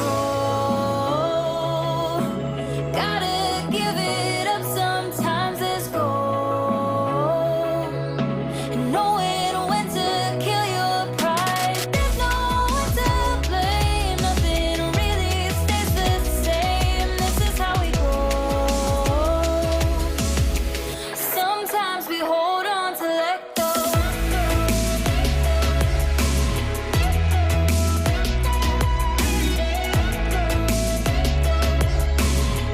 Sometimes we hold on to let go.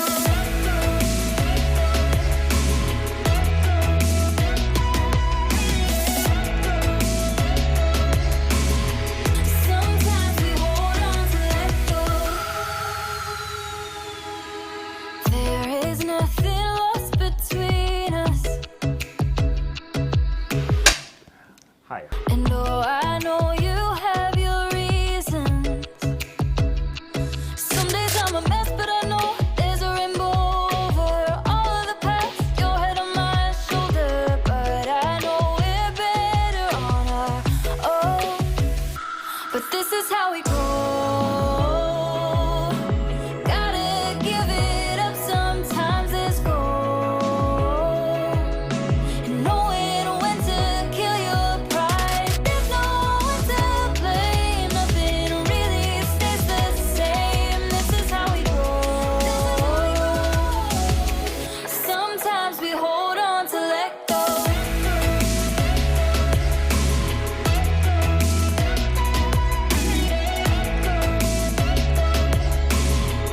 Sometimes we hold on to let go. Sometimes we hold on to let go. Sometimes we hold on to this is how we grow. Gotta give it up sometimes, let's go. And knowing when to kill your pride. There's no one to blame, nothing really stays the same. This is how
taking one more breath beside you,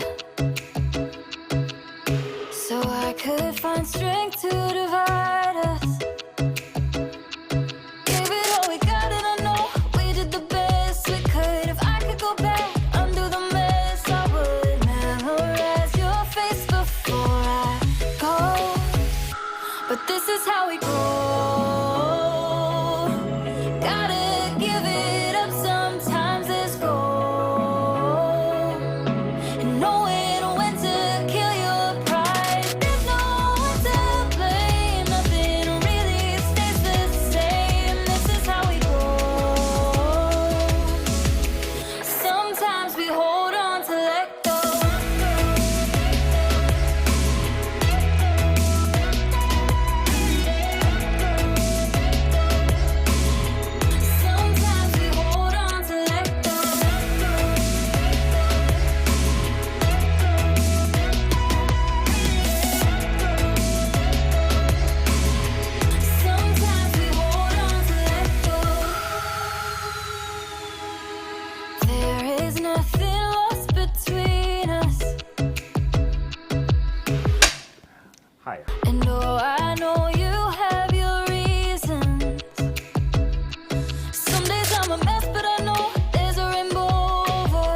Welcome back to the Sligo Park Hotel. We're still awaiting the second count, the distribution of Martin Kenny's surplus.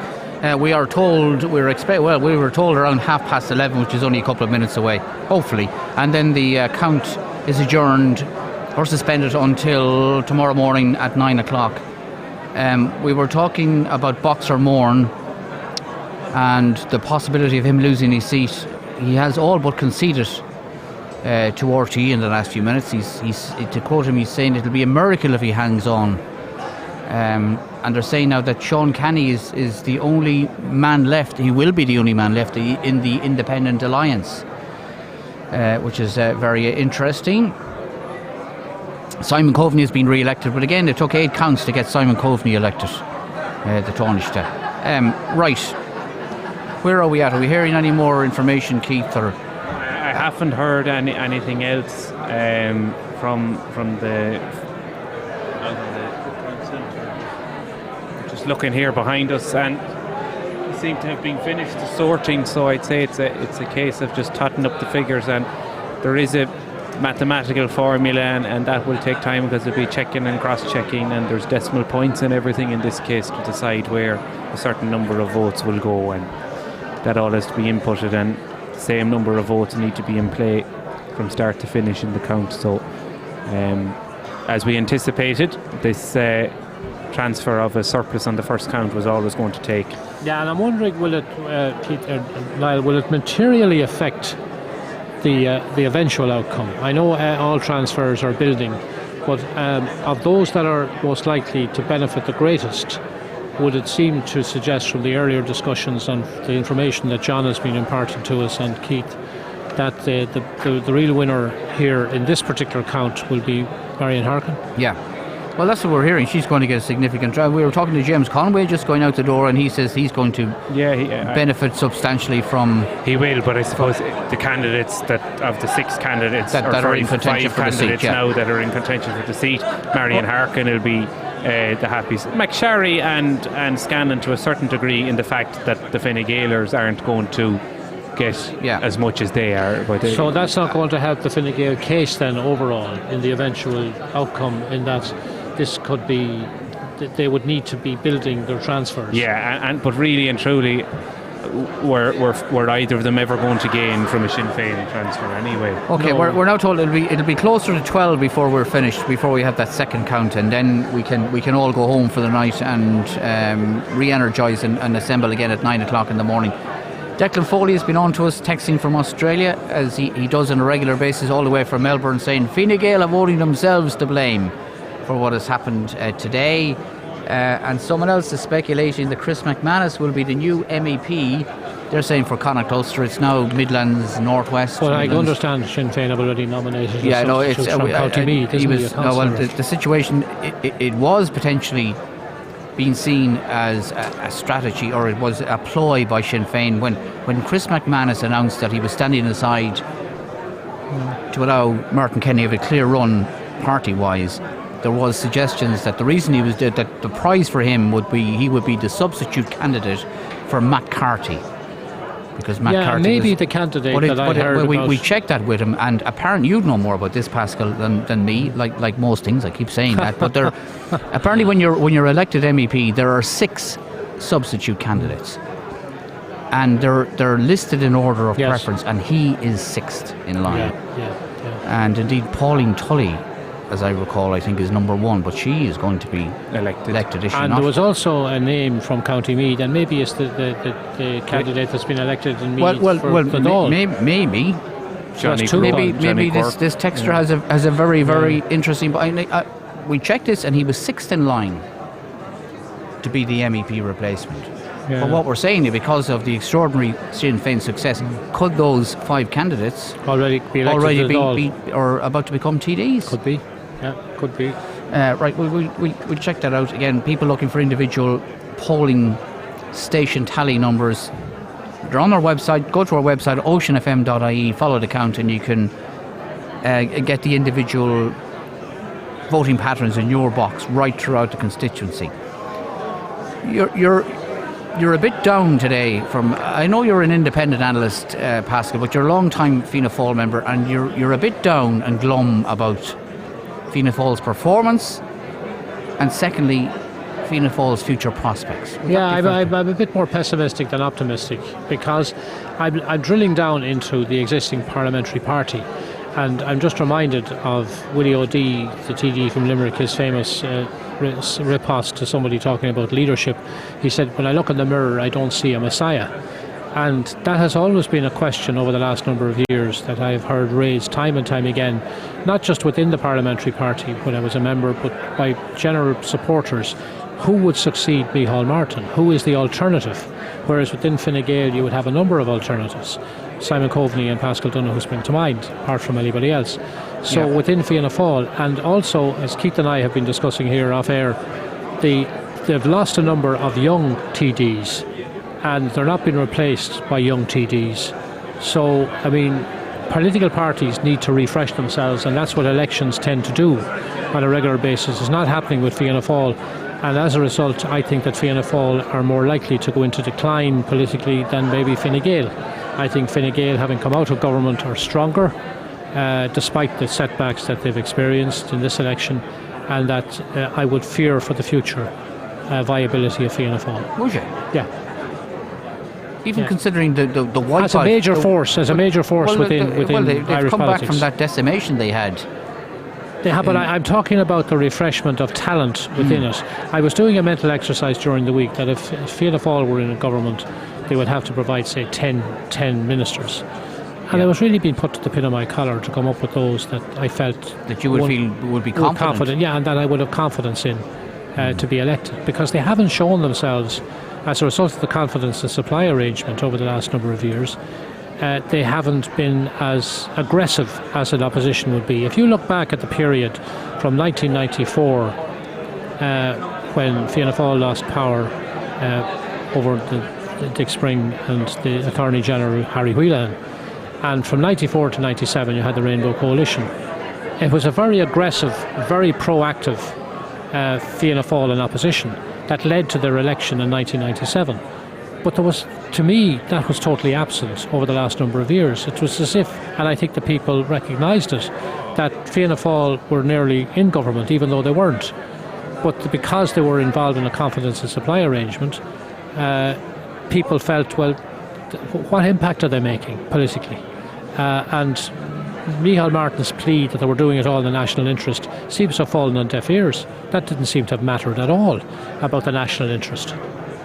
That's just a view that I have to explain what I'm saying. I mean, politically, I'm pessimistic and glum, not otherwise, but politically, about the future of Fianna Fáil. That's my own perception of the outcome of this election, and that I think there'll be an internal revolt within Fianna Fáil post-election. I think that Micheál Martin is going to come under extraordinary pressure unless he comes up with some formula, which I talked about earlier. I don't know what Fianna Fáil or Fine Gael are going to do in a post-election situation come tomorrow, Tuesday, when all the seats are in. What are they going to do? What position are they going to take? How are they going to respond to the people's vote? How are they going to respond to what will unquestionably be an approach by Sinn Féin publicly that we are a party that have been given a mandate by the people to go into government with our programme, and here we are, come and talk to us. And both Fianna Fáil and Fine Gael will sulk in the corner and say, oh no, we're not going to talk to you.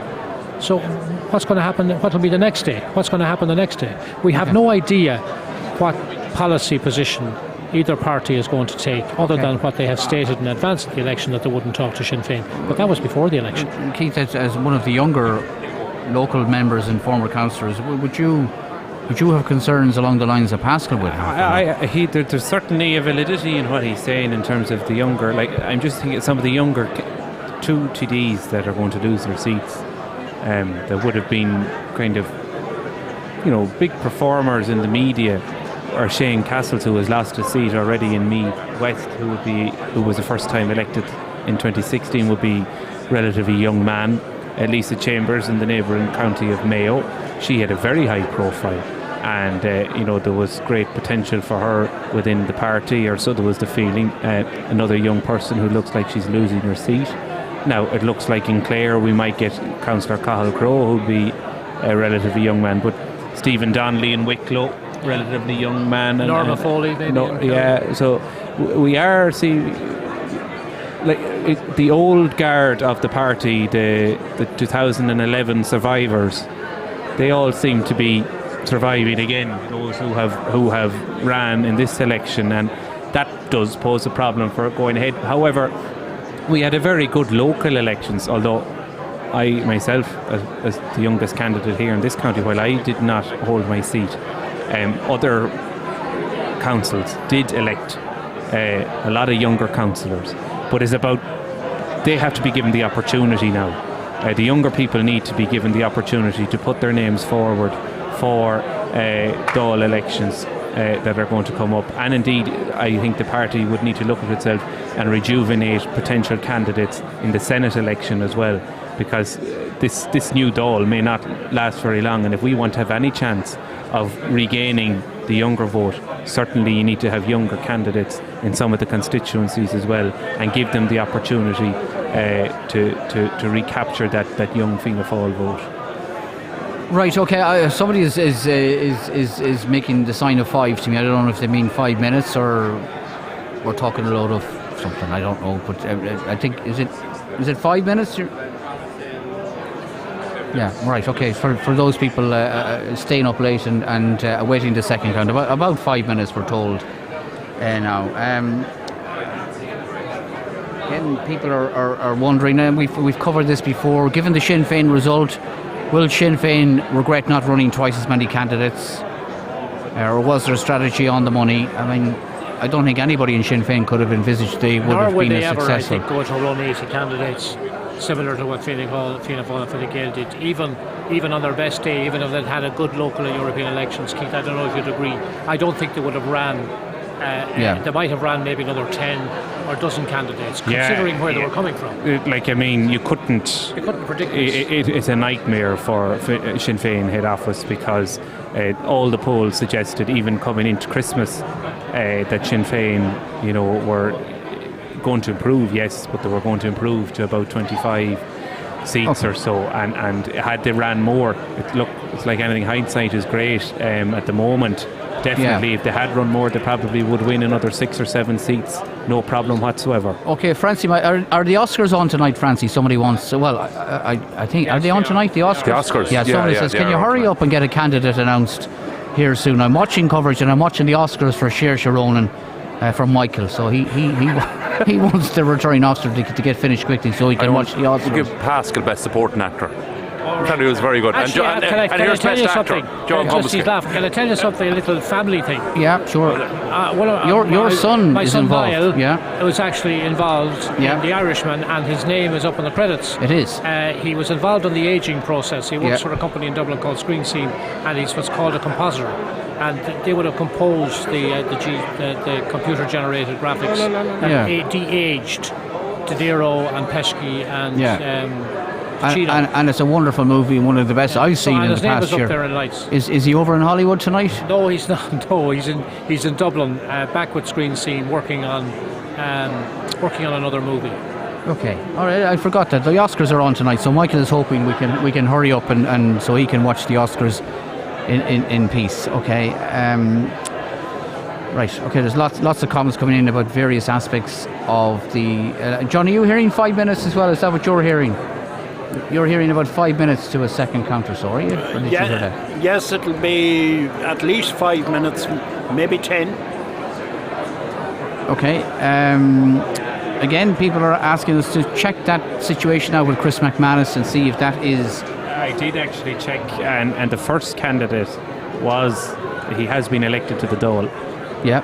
So I can't find. I know Pauline Tully was one of the others, and I think she is going to be elected. I think. Yeah, she is going to be elected, but I can't find. I went on to the European website, okay, and it's not up. We'll check that out. Okay. I don't know, Niall, whether they would have actually named. I'm not disputing what you said, but come back to my own experience in the European elections in 2009.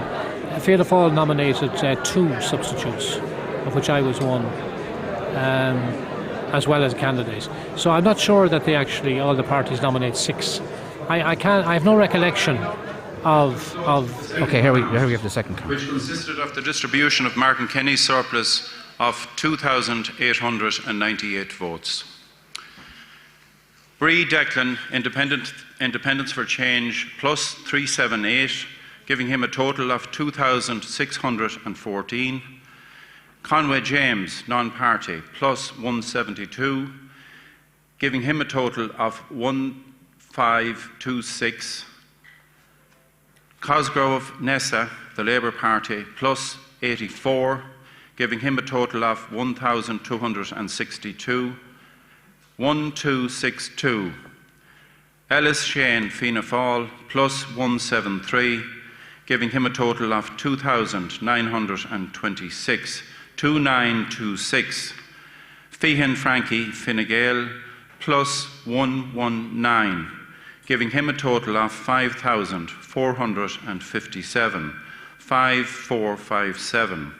Gallagher Blauheen, Green Party, Coentus Glass, plus 166, giving her a total of 1,957. 1,957. Harkin Marion, non-party, plus 490, giving her a total of 7,462. 7,462. McSharry Mark, Fianna Fáil, plus 178, giving him a total of 7,182. 7,182. McCluskey Ann, Ainthu, plus 40, giving her a total of 408. 408. McWeeny Paul, the National Party and Páirteann Náisiúnta, plus 48, giving him a total of 499. 499. O'Boyle Gino, Solidarity People Before Profit, plus 637, giving him a total of 2,383. 2,383. O'Donnell Mary, non-party, plus 9, giving her a total of 55. O'Dwyer Oisin, Renua Ireland, plus 11, giving him a total of 86. 86. Perry John, non-party, plus, O'Dwyer, I'll give you O'Dwyer. O'Hara Bernie, non-party, plus 49, giving her a total of 699. 699. Perry John, non-party, plus 39, giving him a total of 1,406. 1406. Scanlon Eamon, Fianna Fáil, plus 109, giving him a total of 6,355. 6,355.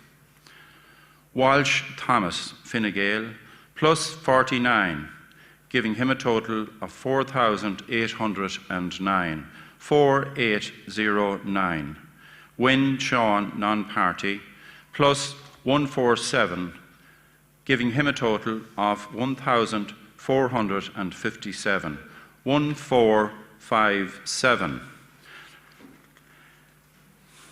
As no candidate has reached the quota on this count, as there is no surplus for transfer, I will now proceed to exclude the following lowest candidates and distribute their votes, because their total votes are less than the votes of the next lowest candidate, and their exclusion separately could not save any of their election expenses which are not already saved. Mary O'Donnell, 55 votes, and Oisin O'Dwyer, 86 votes. And as it is now 11:45, I will adjourn the count until 9 o'clock tomorrow morning, when we'll be back here and ready for action again. So thank you all very much. Okay, and we will be ready for action, and we just very quickly run through those figures again, and we will adjourn for the night and come back to studio at 9 o'clock. Yeah, no problem. That's okay. Yeah, we'll say good night to Tony. He's going, and thanks to Tony for all his help. John, I'll come to you first. Do you want to just have a quick summation of those figures? Yes, well, again, as we were saying, they have predominantly, a third of them have stayed with the two major left candidates, Declan Bree and Gino Boyle. Again, Gino Boyle in particular will be very pleased with his showing in this election, his first general election. The other main beneficiary there, of course, was Marion Harkin next with 490, and Mark McSharry with 178 and Eamon Scanlon with 109 have done reasonably well out of it. Frank Fahan has done particularly well with 119 there on that, and Tomas Walsh on 49.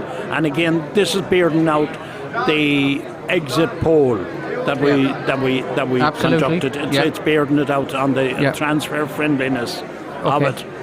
But it didn't show us that Declan Bree and Gino Boyle might be that particular friendly to this. But then they didn't know that these would be the candidates who would be with a surplus. Okay.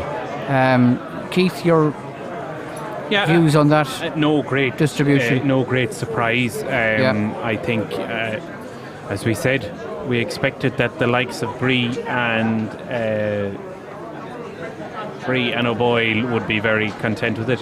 I'd say Sean Wynne, a man we haven't really spoken too much about, he'll be happy with that, but that would be the Leitrim vote. There was a big move to keep votes in Leitrim, and Shane Ellis as well, 173 there. So look, I don't know will there be a huge consequence. What it has confirmed is that Marion Harkin is going to be transfer friendly, and that'll help her across the line. Pascal, your final thoughts? Yeah, I would agree with Keith. I think it is consolidating Marion Harkin's position as a transfer-friendly candidate that remains. I would have thought that perhaps Shane Ellis would have been hoping for a greater vote, considering he's right next door. And traditionally in Leitrim there was an inter-party transfer between Sinn Féin and Fianna Fáil, but it goes to show you how their fortunes have dropped. No reflection on Shane. One positive for Shane is that he almost certainly is going to save his deposit. Okay. We're going to get a final word from the three of you about the process tomorrow. We're into the third count tomorrow. That'll be pretty quick, obviously. John? That'll go very quick in the morning. That'll be finished before 10 o'clock in the morning. So there'll be a couple of quick counts tomorrow morning. Very quick. Right? The next candidate to be eliminated after that will be Bernie O'Hara, and then it's going to be quite straightforward tomorrow. I'm not sure if Marion Harkin will make it over the line to be elected. I think all our candidates may be elected without reaching the quota. So I expect that we'll be finished reasonably early tomorrow night. Right, reasonably early tomorrow night, okay. And Keith, you agree with that? Yeah, you're dealing with small. The first elimination, I'd say it could be done in 25 minutes. You're only talking 100 and something votes there. Then you're into dealing with 408 from Anne McCluskey, Paul McWeeny around the 500. I'd say we'll have you won't really get a good indication on if there's going to be any change until you start eliminating the likes of James Conway, John Perry. I think up until that, those votes will scatter to the four corners of the constituency, so it will take until we get to about James Conway, John Perry, before we can change any assessment. However, all I will say, they will progress very well, but as we all know, if things get very close, the R words. Yep. Pascal, do you agree with that? Yeah, I think quick progression. I think if politics is an entertainment sport, our listeners and viewers tomorrow will enjoy the process of the eliminations, which will happen very fast throughout the day until, as Keith says, that we hit the higher ones, and then what to look at tomorrow overall will be the transfers out of Sligo and what impact they're going to have on Marion Harkin and Mark McSharry in particular. Yeah. Rather than the other candidates. Okay, lots of drama to come. Should people take work off tomorrow and stay watching us and listening to us? Well, if they want to have, it'll be much faster than what they've had today. There'll be a lot more waiting. We've had a fair share of excitement today, but there's going to be a lot more drama and excitement tomorrow. And also they'll have an interest in individual candidates, as has been pointed out. Family, friends, supporters, etc. will want to see. And also keep in mind that there are those that are going to be looking to hold on to their deposit, not to lose money. We've had a huge contribution, not only from our panellists today, but from all our team. To Cian and to Kevin and to Francie and to Kieran and Sifra and John Lynch, of course, and Austin and all Andrew and Emma back at base, and our panel, John and Pascal and Susan and Tony and Keith and Porrick, and everybody else was here today. So what were you going to say there, Porrick? Just a little bit of info in terms of the non-transferable vote.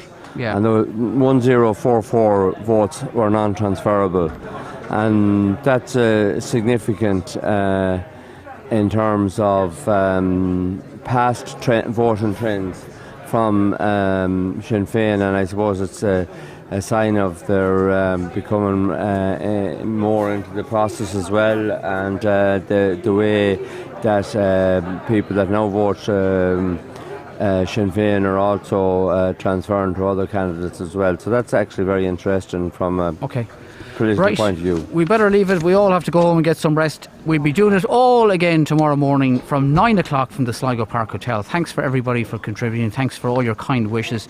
We will continue with our broadcast with the Donegal count, which is ongoing in the Ora Centre in Letterkenny, and we have a separate election team up there, so we'll hand over to them for the remainder of this evening's broadcast. And remember, back here on air, live video stream, the whole works from 9 a.m. tomorrow morning.